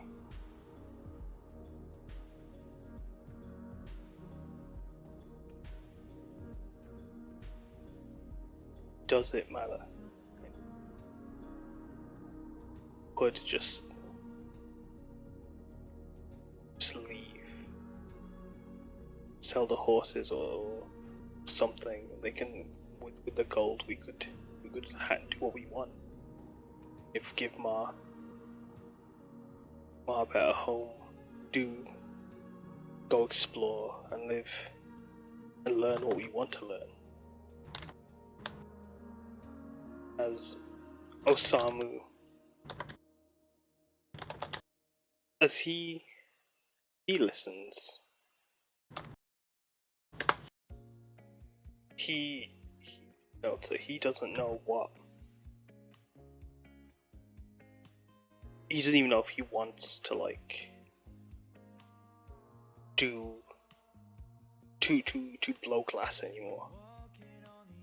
He's got a family he has to look after. He's got a family he has to protect. He has, even if he wasn't told to, it's his duty. He has to do it for the family. Whereas Kari, in a similar boat, she doesn't know if it's a good idea. As she speaks on the prophecy, she worries that we've run into so much bad luck since we left home. Imagine what would happen if we get rid of the horses. As she even says that she can look after the horses. She can take care of them.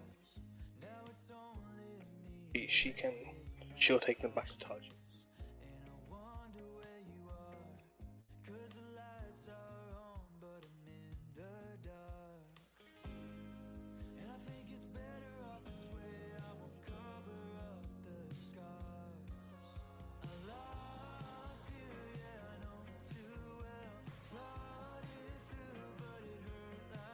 As they speak, as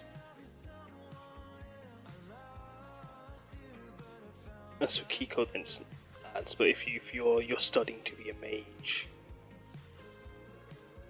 how do you have time to look after the horse? How do you have time?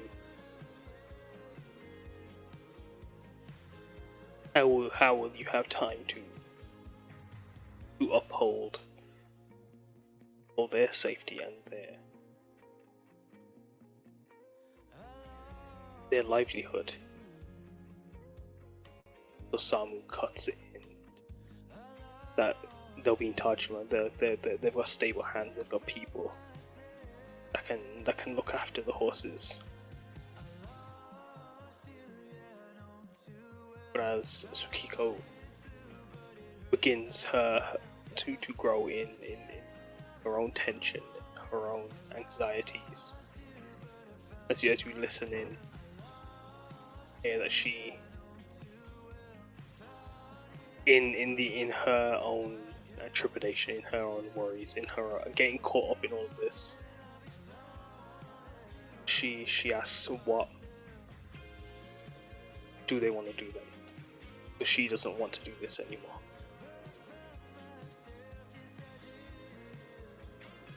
As Osamu also in that same breath, as he asks her what does she want.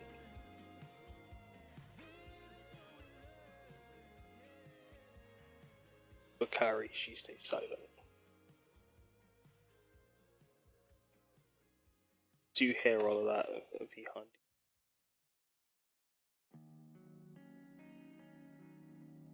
Do you just interject? Do you listen in? Do you let them try to sort it out as a family?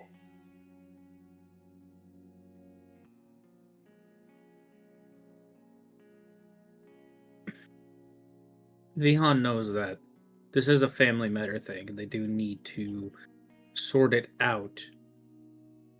But at this moment of time, he knows that technically it's not the best time to let these high emotions go, since they are trying to escort 40 horses safely to Tajima, and their 3 experts are currently emotionally vulnerable.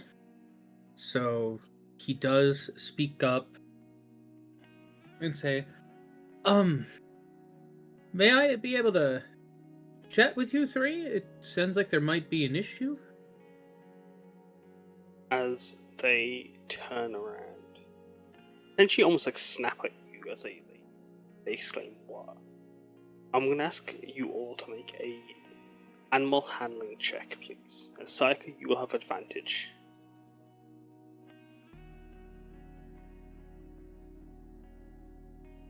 Yikes. Not on par for Taiga.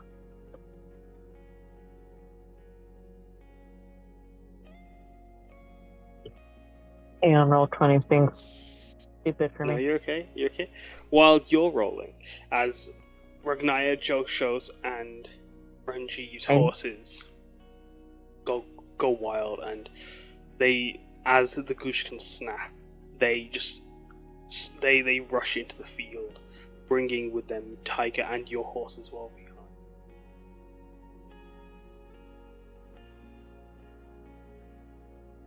And they all, you said they all like snapped their heads towards me. Did they all say what at the same time, or is it just the snapping of attention to me? What was it, sorry? I was just asking for clearance of what happened. Is it their heads just snapped towards me, or did they also like say something? They say what? Or like they exclaim what as the three of them turn to you. As what did you say, sorry, Sayaka? I got a nat 20 and a nat 1. With your nat 20, you having the only horse as how do you keep your horse so calm?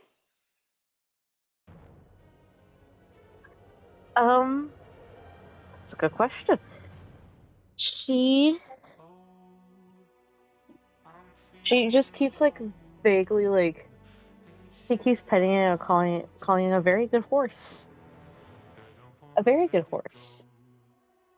And as you do so, Haruki repeating you and Wag also following suit, you watch as the horses around you begin to kind of come in, and they do ease in. As Vihaan, as Taiga, Vihaan, Ragnar, and Joshua's horses, they meander out, causing causing 20 of the horses to start to just kind of wander out. The siblings, this caused them to break down even further as they don't argue, but they just separate from one another.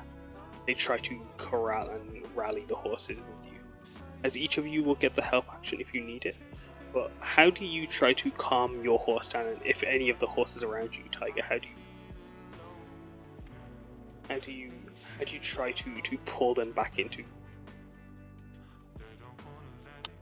He'll try to take some cues from how the siblings calmed them down earlier. Very, speaking, very lightly, not very suddenly or brash. Trying to give them like gentle pets, just anything he can think of in his limited horse riding knowledge to just try and keep these horses from going stir crazy and causing a bigger commotion.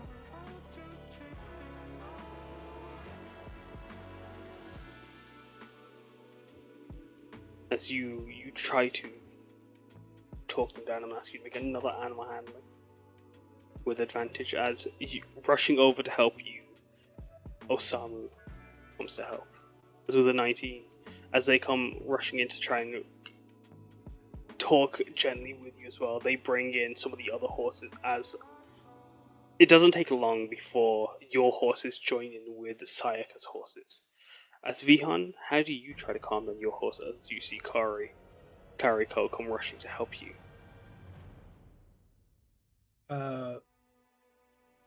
Vihaan, he'll start with like his horse first and like gently rub its back and pat it, like whispering to it, like, "Hey, it's fine, calm down." So like doing his best to make it feel reassured. But as he's also trying to like control the other horses, he did flinch when they snapped at him, but now there's just like an annoyed expression on his face because he's dealt with this before, and even though it is an emotional thing, like he can't help but get annoyed by being snapped at during this kind of moment. But he will like try doing the same with the horses, speaking them calmly and stuff, and using like little bits of I'm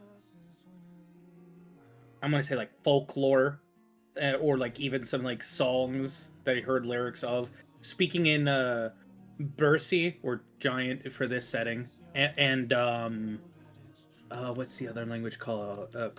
Bakoran, trying to say like words that's to the animals, because even they may not understand the language fully.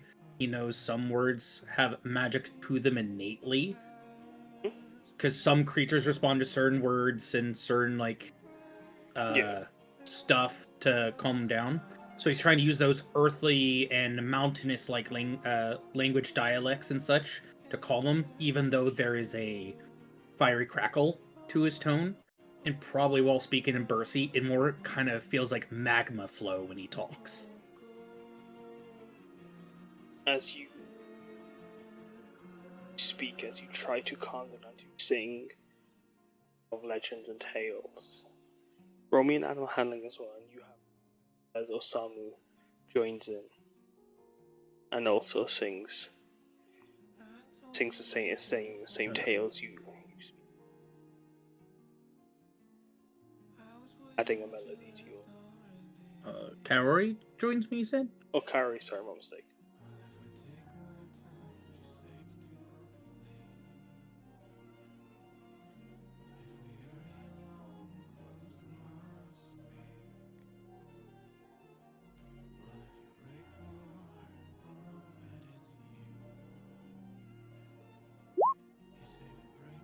With an 8, it does take a while, as the magma-esque crackle does take a while to have as a horse do it.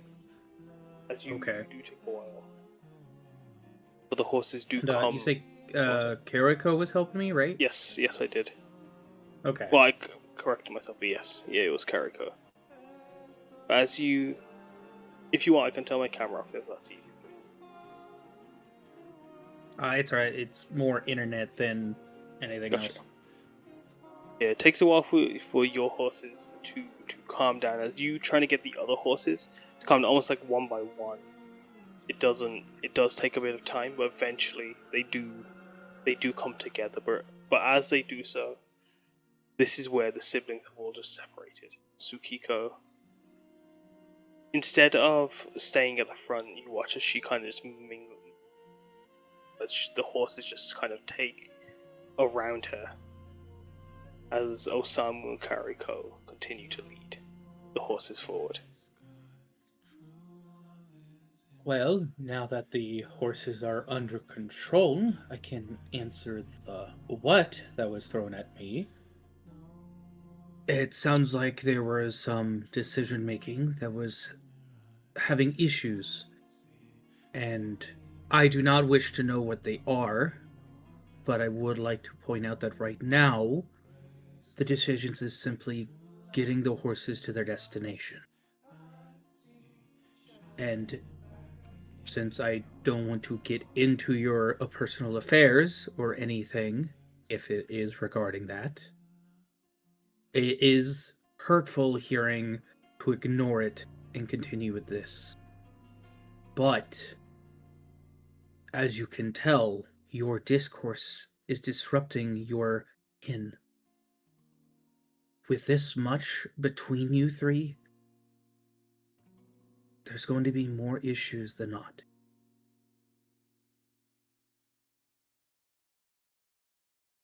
And for me to be a little personal, even though you didn't ask for it,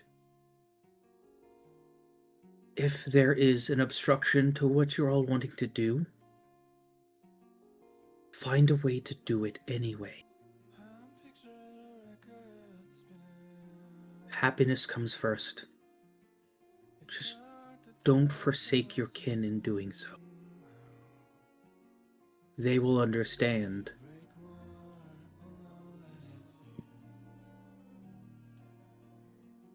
And his annoyed expression will disappear as he says that, as he starts to look a little guilty, like he's calling himself a hypocrite in his head. Why does Vihaan feel like a hypocrite in that moment?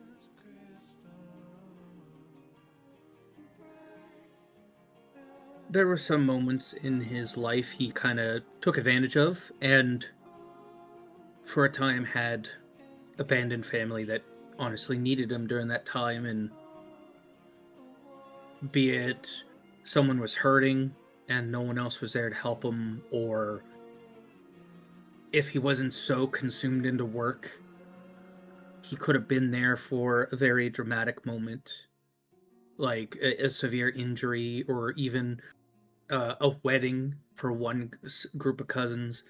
It's all technically small things in life, but to a family person like him, it's like missing out on the biggest thing in the world, because he believes that being there for your family is the most important thing, but only be there for like moments that are important emotionally. You don't have to be there for them for every single event, but if it's something like someone being born, someone getting married, someone just had something very traumatic happen to them, they need that support. And if you purposely don't try finding the time to help them, then there's going to be less trust there. And he's done it to his mother at least once, where he abandoned her when she needed him and regretted it since, despite her forgiving him. And he's done it to one of his nieces before, because he just simply forgot something. And even though it was a small detail to forget, it traumatized her for the rest of her life.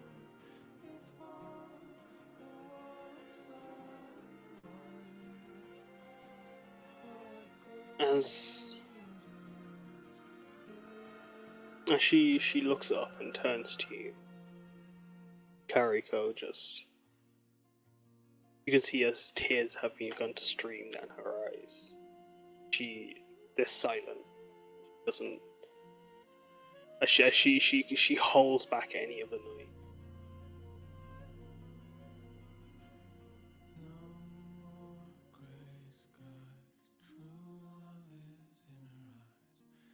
And I guess she's right.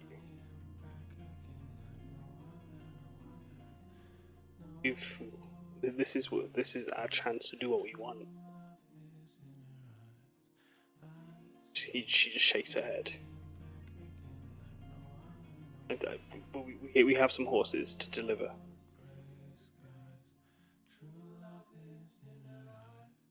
She just turns away from you, looking conflicted. As you say, you choose not to try and nose and pry. She takes that and just nods. To lead you forward.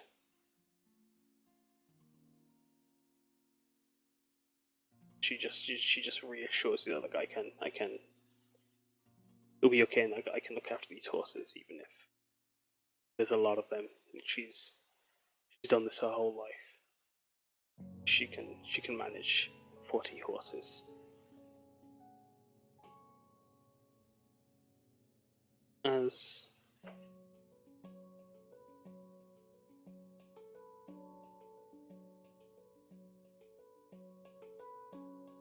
with you, Taiga, you as Osamu went to help with you. As you can see, his eyes are red and puffy. He's trying desperately to hold back tears. As you watch him, do you do or say anything as you two together corral your group of horses? Is everything okay, Osamu? Are you doing okay? Yeah. As he looks up to you, reassured, but just as quickly he just snaps and turns around. No. I don't know if I don't know if I can. What's going on? What can't you do? You just watch as he just kind of looks over all the horses around you. This, like, I can't lead 40 horses. I can't lead a family. I can't. Like, how did he do it? How could he have? Would he have taken all of this? Taiga almost looks at a bit of a loss for words. Like, he knew that Yoshio's passing was gonna hit his family hard, but to finally see it manifest, it does catch him by surprise. Even though he knew it was a thing that was, happening, like, to actually see it, it kind of sucks, and it reminds him a little bit of not the exact kind of pain, but a similar kind of struggle that he felt when he had to leave Seraph behind in Nagahara, and he kind of he looks down to Osamu, and he tries his best to like rest a shoulder or a hand on his shoulder while he's still on the horse.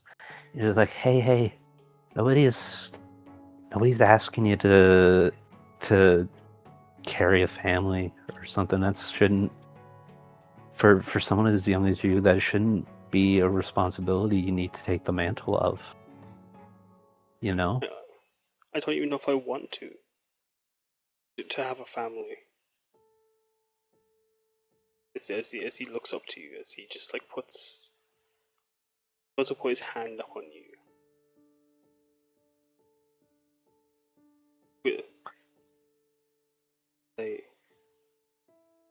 We can't even, like, how do I even go back to tell Ma what happened? Like, why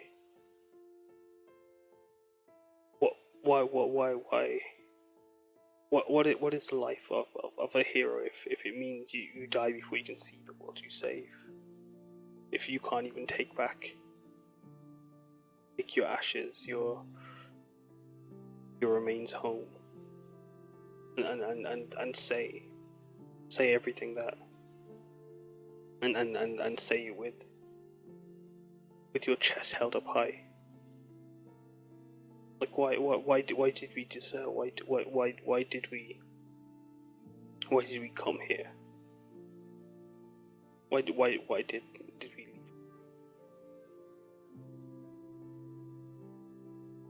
leave? The outpouring, I guess, of statements and emotion from Osamu, it continues to like, I guess, surprise Taiga, like, not both surprise and not surprise, because it's like it's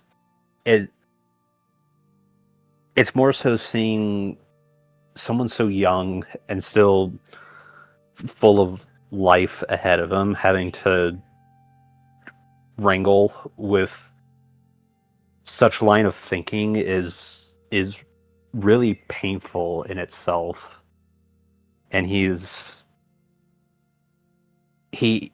especially with his somewhat recent appointment as a hero of his own, it kind of hits him, and he's not exactly sure how to answer Osama, but he also doesn't think there is a right answer. So he looks down to him again, and he just says, to be honest with you, Osamu, I really don't know if I can answer that for you. I'm still figuring out all this Hira stuff as well. I'm not going to pretend I understood your brother, but I like to think, with all the complexities that surrounded him, I like to think that he was doing what he thought was best for you guys and your family. And at the end of the day, that's all I think we can really ask anyone to do.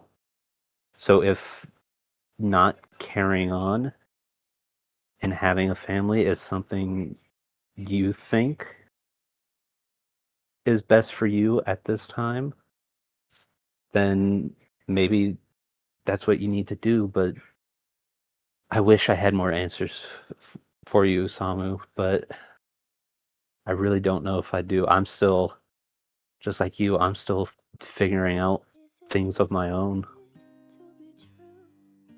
Life is never easy, you know? As you see him riding the horses with you, you can see that he pull out of just a side bag. You can see he holds this glass blown figure, this statuette of almost like a totem of four figures of four figures with, as you look over it, it's very easy to distinctly tell which one is one of the faces of the siblings as it piles higher onto this. Give me a second, I just want to check something. Sure something.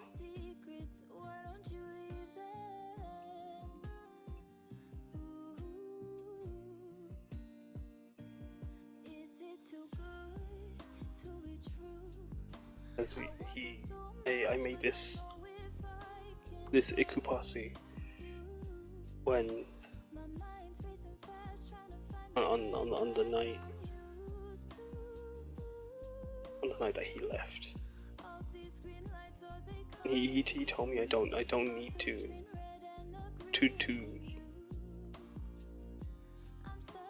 head. Like, if I don't, who will?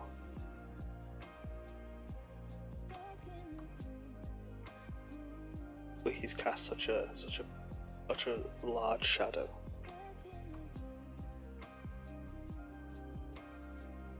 How do I even step out of it?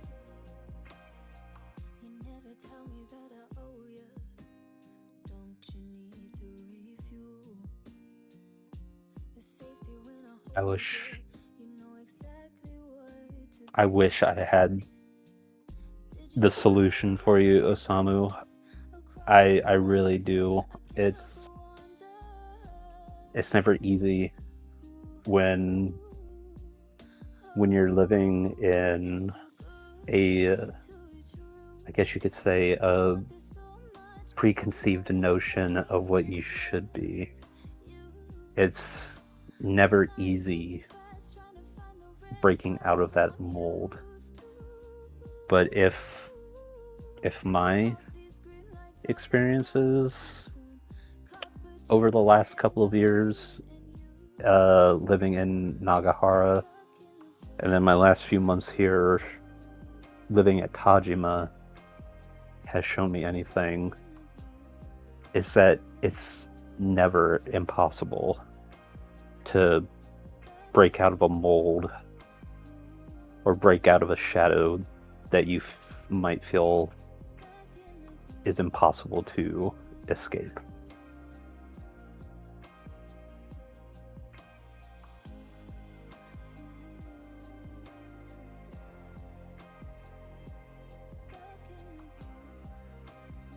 As he listens and thinks, see the sorry forests growing closer and closer.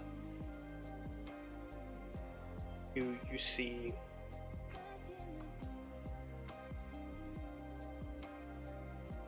some hard and long before he would speak. As he looks over, as if like he's looking over forest and past and beyond. I think I'd like to go to Gara. Learn more about how they use volcanic glass. Maybe I can't leave the shadow by following in his footsteps. I can if I rest and focus on my art. What he wanted. I think so too, Osamu. That sounds like excellent idea. When we went to Garo not too long ago for the Iron Mask Festival, what was it like? Was it like the Iron Mask? Oniko, that's it. Okay, I knew it was something. When we went there for Oniko not too long ago, it looked wonderful. I had a hell of a wonderful time. I think if you could follow what your heart is telling you and explore your glass flowing or how the people of Garo use volcanic glass, if that's what your heart is telling you to do, I think that's an excellent start to finding your way out of the shadow.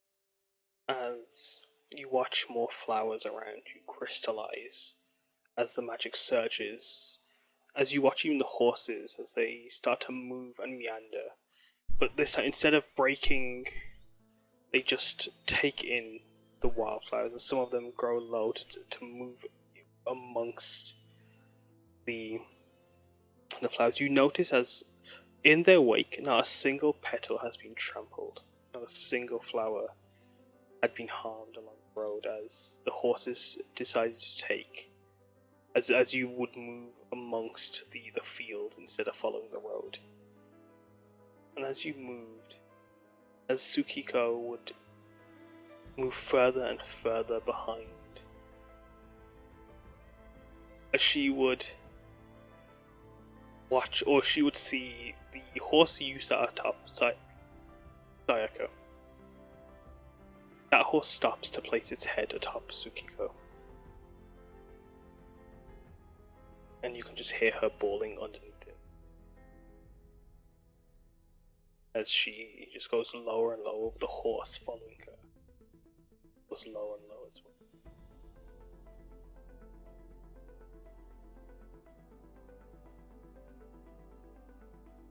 well. As Haruki dismounting immediately.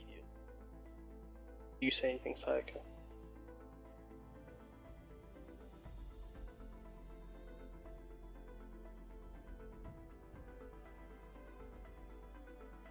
The horses have left and gone on.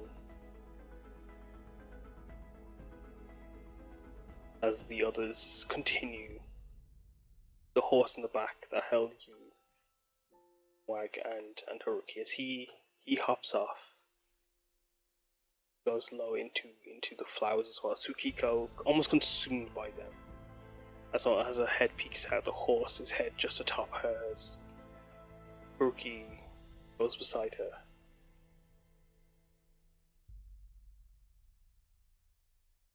Moment.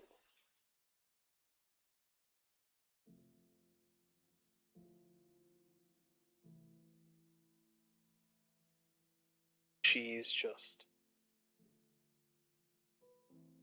silently crying in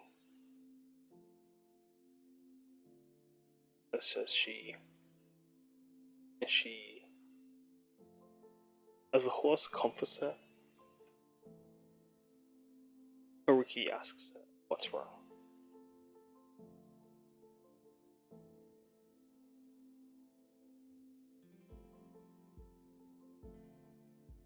What's hurting her so?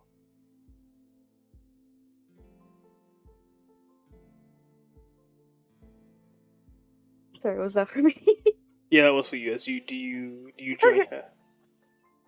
Do you join Haruki as he tries to comfort her? Tsukiko the oldest. Yes.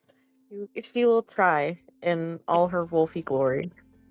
As you sit there, as the horse has gotten low, you can see the moose antlers wrap around, almost framing the horse's head, giving you perfect leap-off point to jump into the wildflower brush before you. As you see Tsukiko sitting, nestled under the horse's head as Haruki squats low beside her.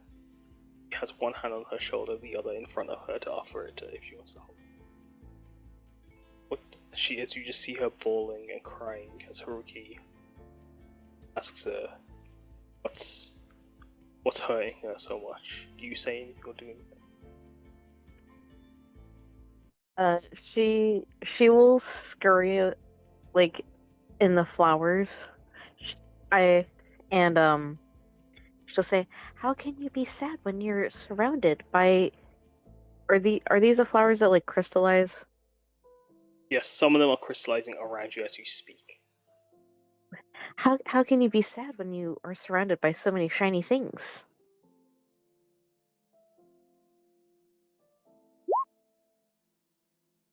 As she listens, she just begins to bawl even more. She's like surrenders into her hand as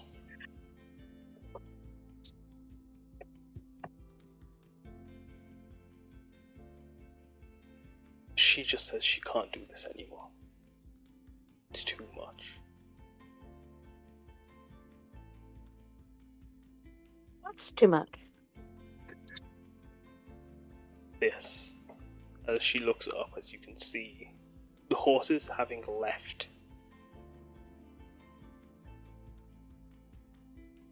I can't. Oh no! All the horses gone. As all the horses having left ahead of her. As she cries.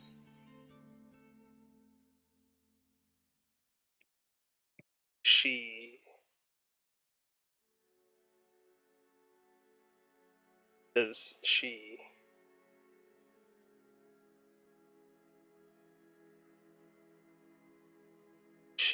doesn't want shiny things she has to keep going on like this. I've had to put so much on hold to come here. I've had so much carry.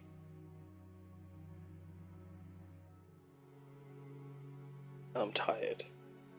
Tired of being the eldest daughter. I'm tired of being responsible. I'm tired of everything. I'm tired of this family. Tired of all the hurt.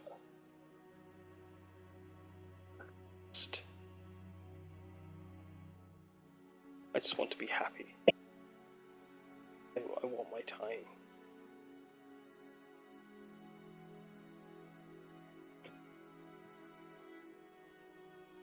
Well, if you're what to do next, where to go, why. I can't leave. Have to stay.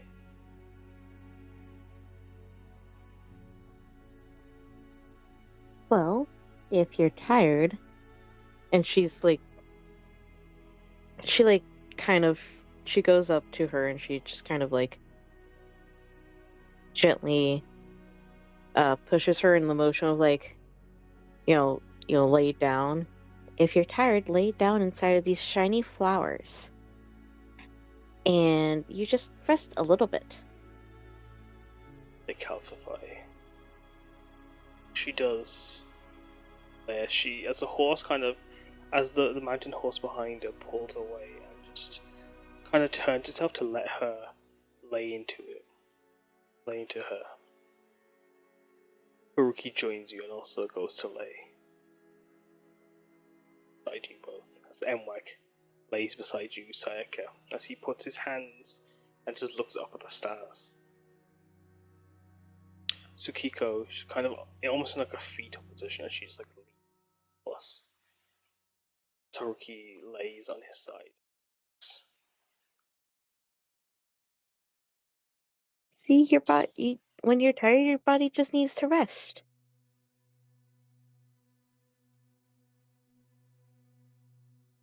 It's not your body that's tired, is it? Haruki says, and watches her. She just looks between you both. Tears eventually do stop, but they only as she holds her back.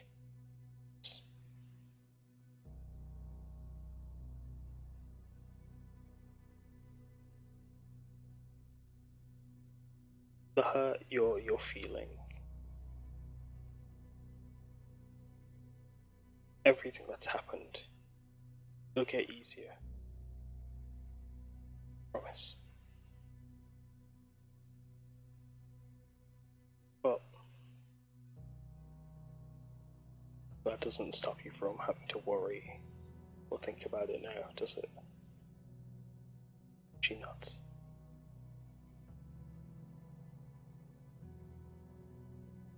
She watches the horses. They eventually do stop.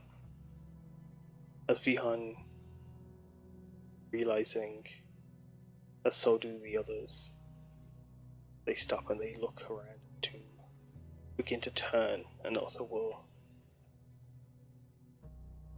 in the beginning. As Sayaka, not feeling any profoundness in all of this, Sayaka just thinks, yeah, Tsukiko is very much just face value. She looks tired. She's got bags under her eyes. She's clearly exhausted. She needs a good power nap. And then a few more naps after that, surely. But as you think on that, Sayaka... Oh, sorry, go on, Sayaka. You can say something. No, I was just kind of... I was just unmuting in case I did need to say something. No, you're good, you're good. Do you want to... Do you want to say something? Do you feel... Just like express any of her unprofoundness? So sometimes when I'm tired, I think of my friend's very soft feathers, and I can fall asleep instantly. She lets out a very weak laugh as she looks up at the horse behind her. As the horse just leans in, she goes to reach instinctively and just starts braiding its hair, braiding its mane.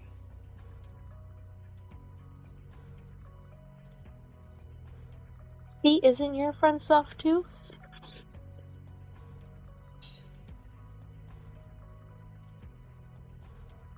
First, she turns to Haruki. I can't just leave them. You don't have to. Tajima's not going anywhere. Ariko. She wants to study. She wants to stay. She wants to learn. And if Tajima's where she wants to do it.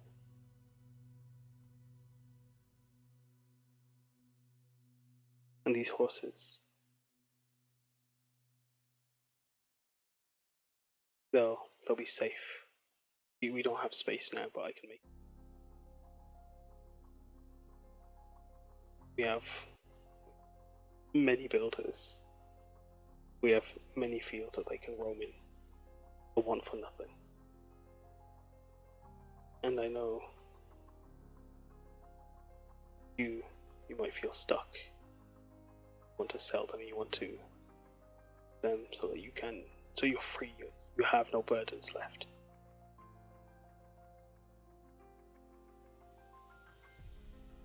Take my gold, take my time, take what you need from me and Tajima. It's yours. So that you can have the sanctuary you seek.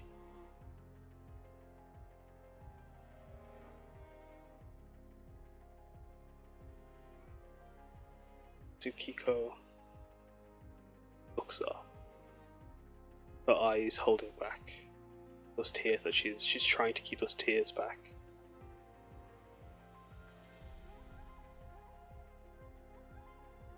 Say to Ma. What do I say to Osamu and Kariko? What do I say to everyone else?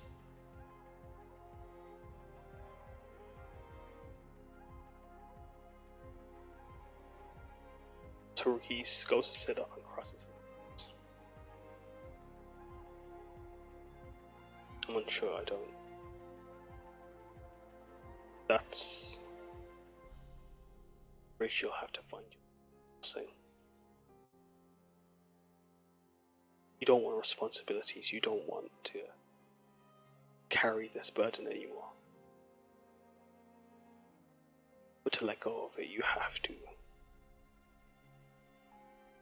bring it across the finish. Nearly there. Take what time you need. Words you need to say. Think of the words you want to say.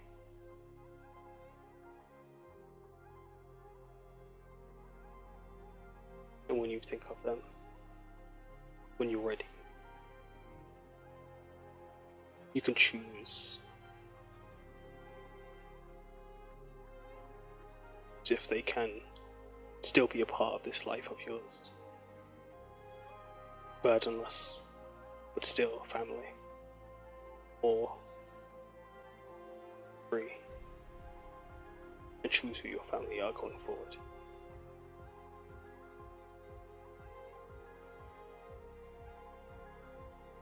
Lost a brother. His memory still lives on. We have his memory. Trained him.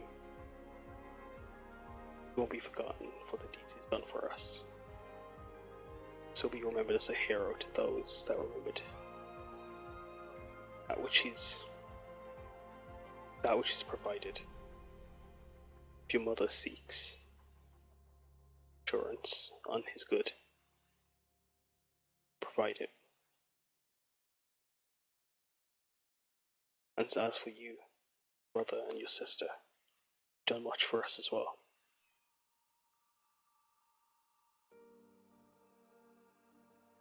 I want to do this for you. I have no family. All I have left is that which I've chosen, my Kai. Many of them in Tajima, some of them far away across the continent. That which is blood related, they have moved on. I'm the last of my line. But I still continue to choose to carry on forward, not through my blood, but through my love, appreciation, and that which I leave on this world.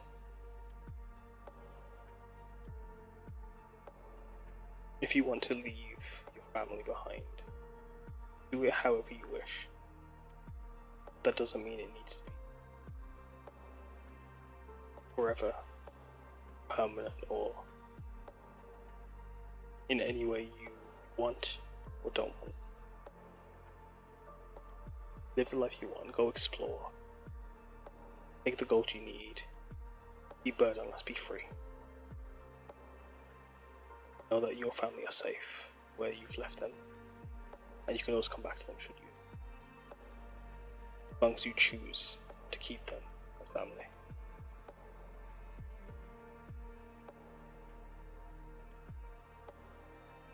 They're coming back. They won't forget you. You can choose to forget them.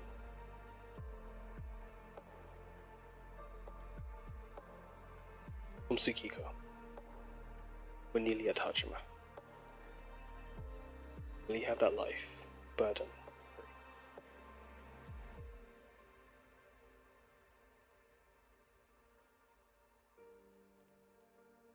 As you watch the horses turn around Sayaka, they come trotting over, the brush still no longer damaged by the horses as they move through.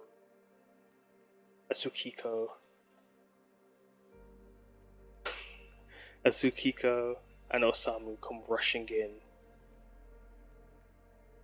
as they also sharing their own tears in their eyes as they see Tsukiko laying there. They, not knowing you're there, Sayaka, you are lucky, as only because through their Kirin sight do they avoid trampling you, as you almost before the mountain horse stampede. Sayaka, you, as the horses evade you, as the tieflings leap over you, as they swarm their sister. Furuki rolling out of the way, Emwag staying in place, staying laying before you as you two both take this time to have a perfectly good nap. As the siblings hug, they don't share a word, but they do reconcile in this moment as the horses take their seat and lay. As do you, Taiga, or Vihaan or Sayaka, say anything? Or let them have this moment? Or after they've had their moment?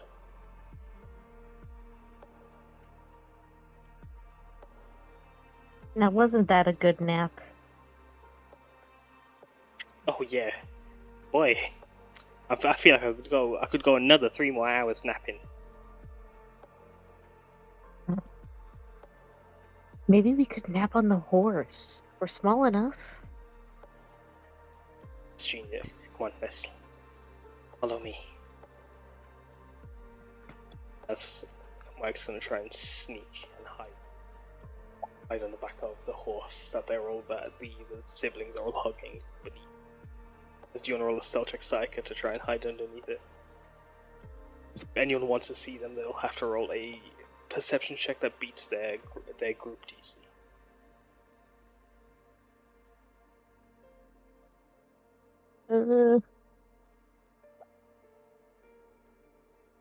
As you're rolling that, Vihaan, Taiga, do you say anything?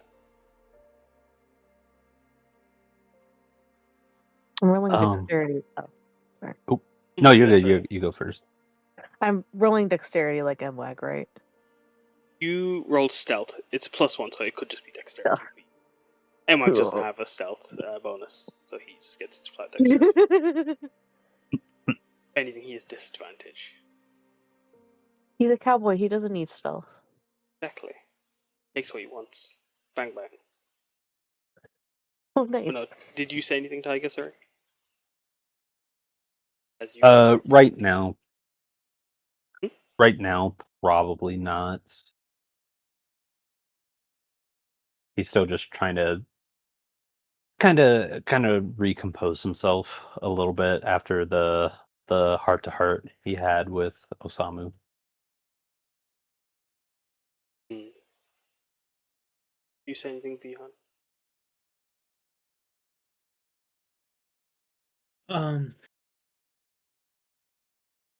I think Vihaan would just keep quiet, but he's definitely watching with a slight smile as whatever happened with, everyone in their separate groups talking to them has brought some kind of reconciliation, and he just hopes that it sticks and that the family can figure out their issues a whole lot easier now.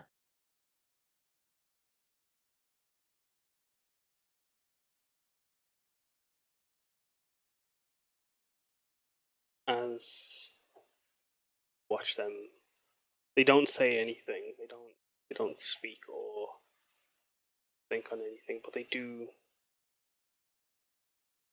take in each other's. They hug each other tightly. They, picking themselves up, they prepare to continue along the path. But as reach the edge between the Sari Forest and Plains,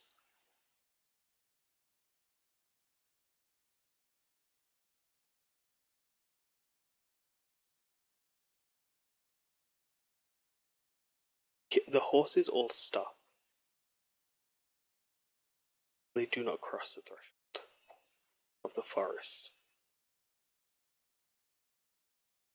As Osamu and Kariko try, Furuki and Emwag join them as the Turncloaks join in.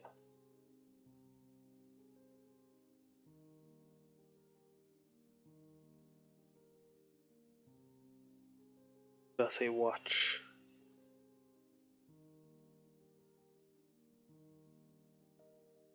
in unison. They open their mouths, and the sound of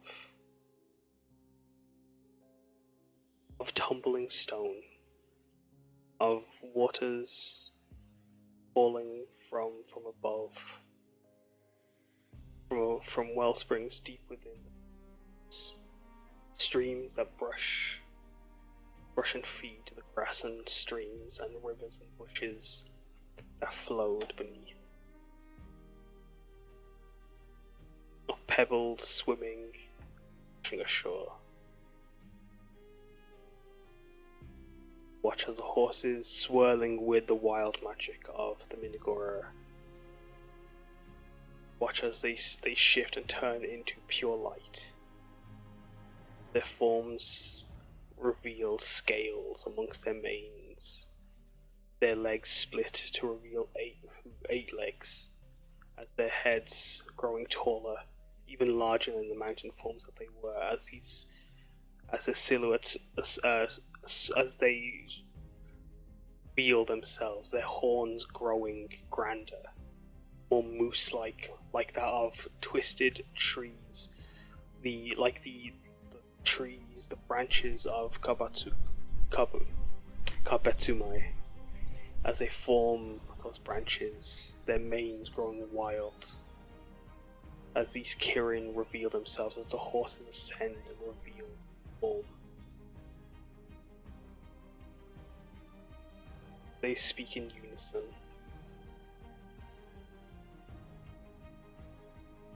Our Hokera has spun. The wheel has turned. The spokes have finally stopped. Our pilgrimage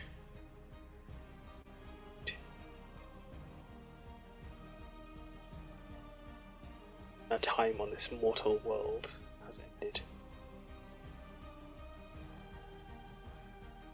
Through the weave, our luck plucks on the strings that follow.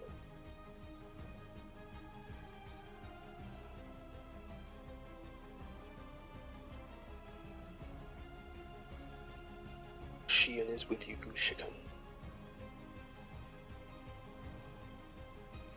As is our luck. As you forge.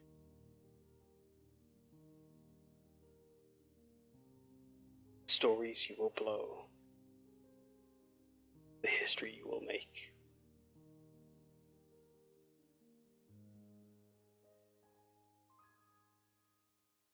Watch as their form is revealed. They move into the forest, but as they cross over the threshold of the trees, you watch as their forms fade and disappear beyond the other side. They step through the weave. All that's left dropped into the palms of Tsukiko, Kaori, and Osamu. As they all reach out together, they hold 4 strings with a knot tied onto a small steel Kirin. As they clutch onto this, they hold them close, each of them inscribed with something in weaving. Watch as each of the Gushikins apply them onto their horns, except for the 4th, which they would carry and bring them to Tajima. As the horses leave, having made their journey, chickens follow. They cross over the thresholds with you as you each reach home.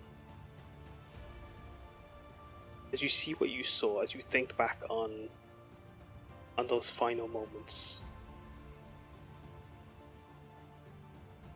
what's going through your head, Sayaka?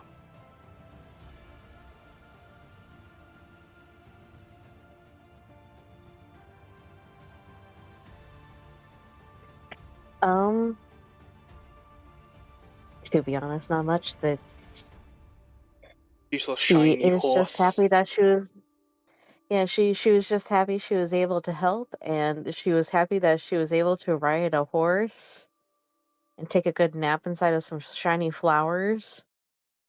As actually, yeah, that's a good point. As when they had transformed, once they disappeared, you and Emma both just like fell and hit the ground into a swathing of pillows. And if you were knocked out, the turncloaks would go to would offer Aranji, the Goliath, would scoop you up amongst the leaves, keeping you Probably was. swaddled in them. But she's knocked out. Probably. She probably was. As she's out, swaddled in the leaves, Ranji, the Goliath, scoops you up. Haruki picks up Mwag. As you nap and snore away. Taiga, what about you? What's going through your mind? What are your thoughts? What are your final closing feelings? A lot of not necessarily like self-reflection, but like th- this has definitely hit him like a little harder than he probably expected. Especially the heart to heart with Osamu. But like there is like an underlying feeling of like hopefulness in him. Like he's glad that he was able to help the Gushikins Yeah. through what was very obviously like a very emotional mission, even if it seemed like simple on paper, just like escorting some horses. But like there was obviously a very big like emotional undertone. So he hopes that the advice that he imparted on Osamu, he hopes that it helps him figure out what's next for him in his journey, and he hopes by extension the rest of the family can find peace with everything going on around them right now.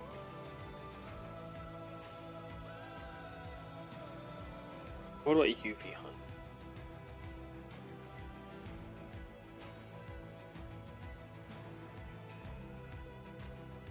I just need to make sure one thing is clear. Did all 40 horses turn into Kirin and walk into the weave?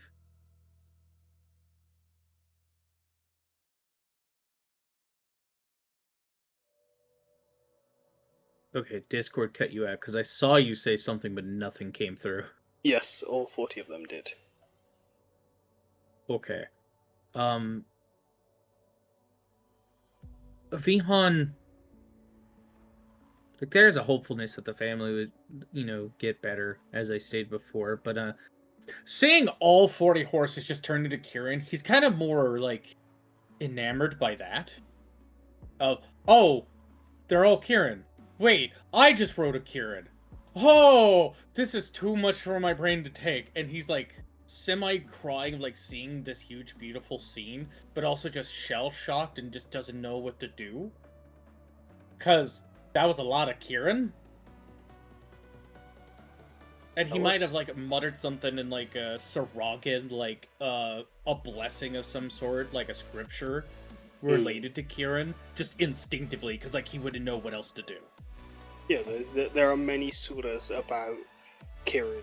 They are as elusive of all the divine beasts. They are the most elusive. See one. It's said to be a blessing of that transcends not just one lifetime but 10. To see 40. Who can imagine the boon that has enacted, or that has been the payoff of, to witness such auspicious, see such Actually, a divine. I have a quick question.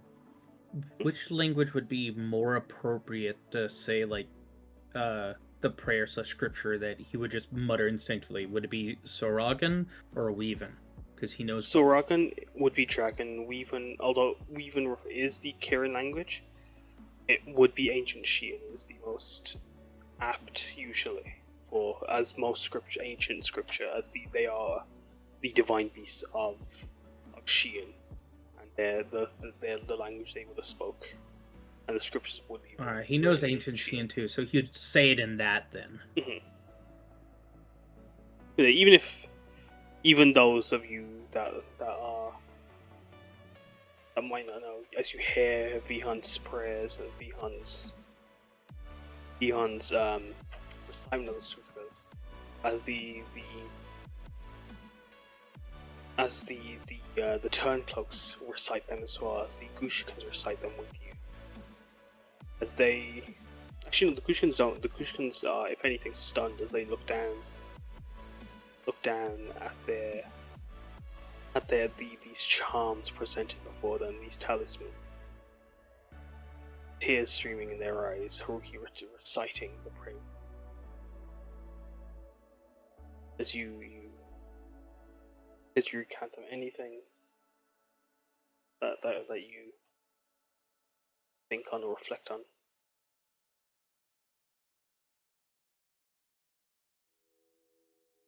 That just means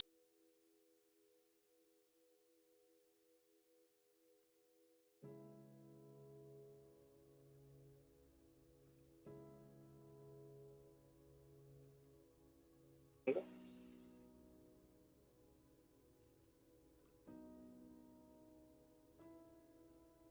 Is that Kaz? Yeah, did you was there anything else you wanted to add to that? For that instance, no, but definitely for like afterwards when he collects himself. You did say they had 4 string-like charms.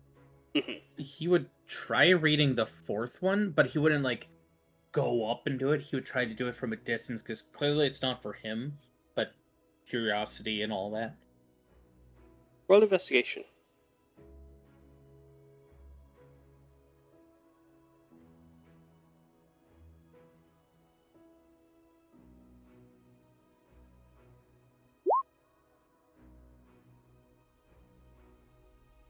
As you see the charms, they are each inscribed.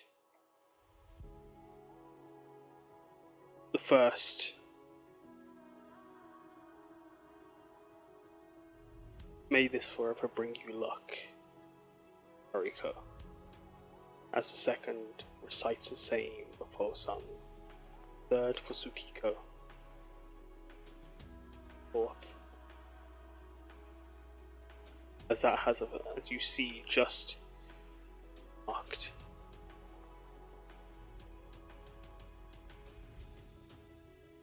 Those that remember you.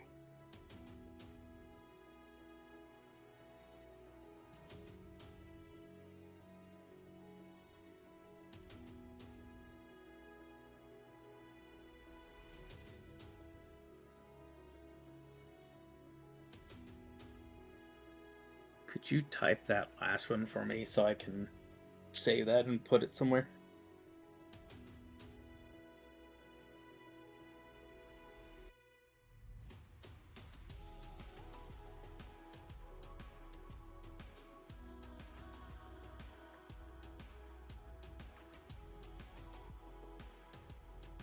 It's your mother!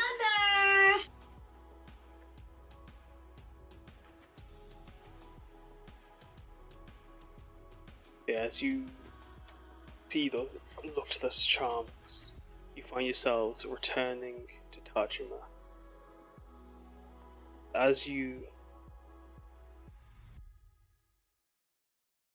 the days come by,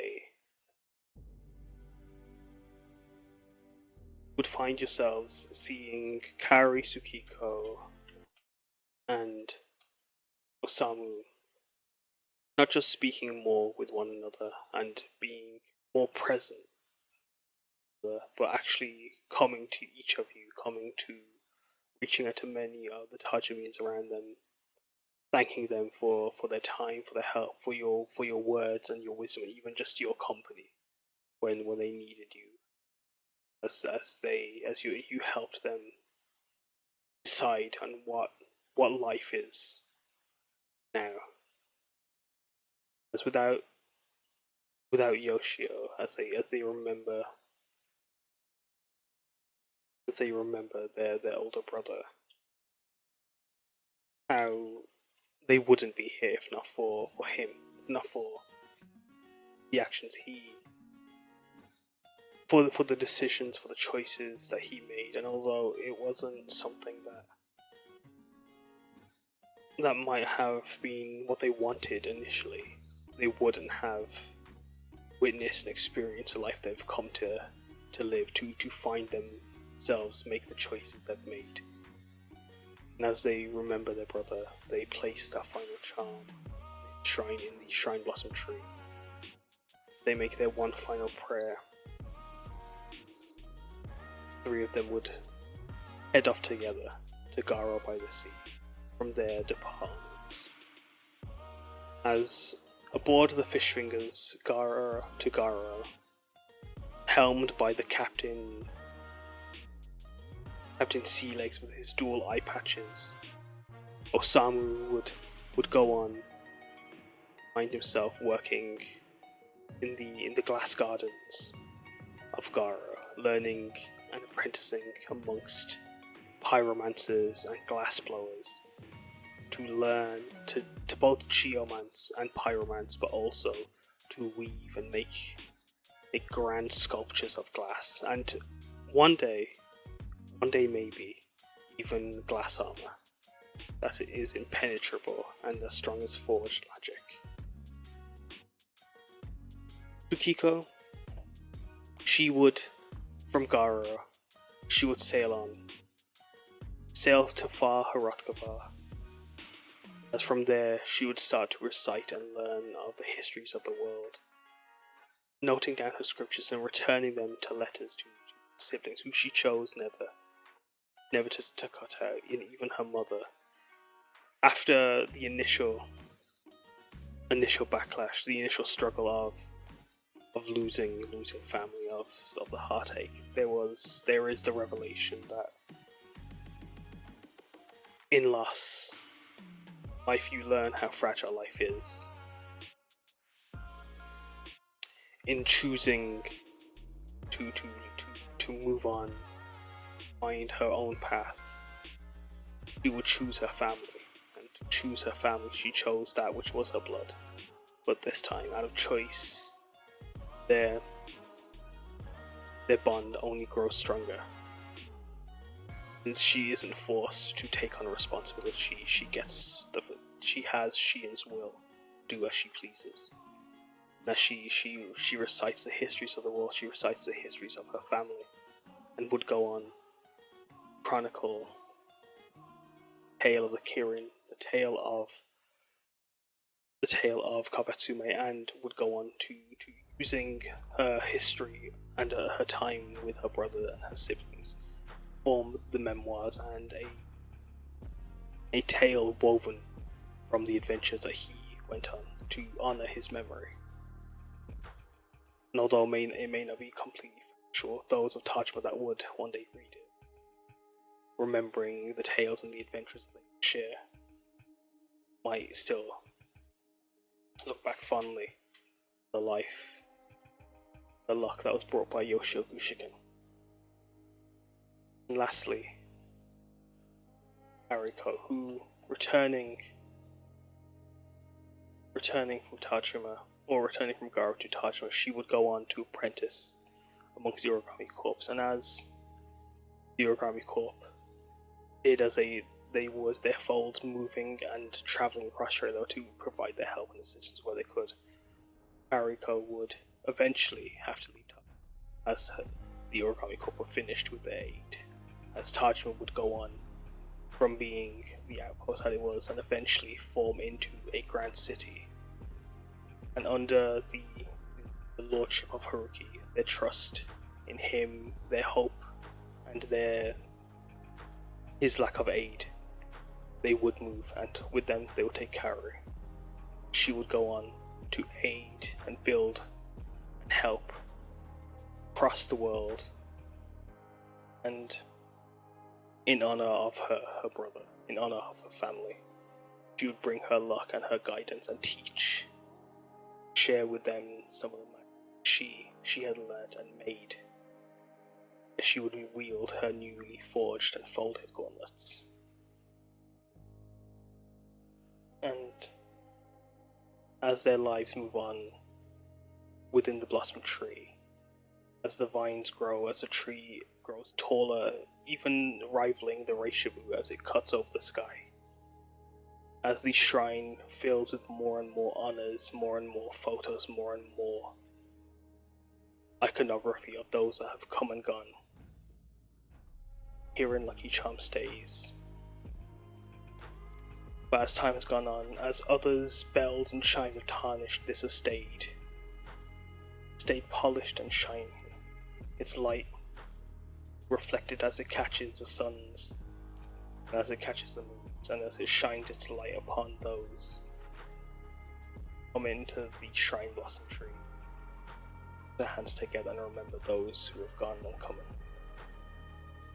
in. Remember, that is where we're going to end the session. Ooh. Ooh. I'm going to hit stop recording.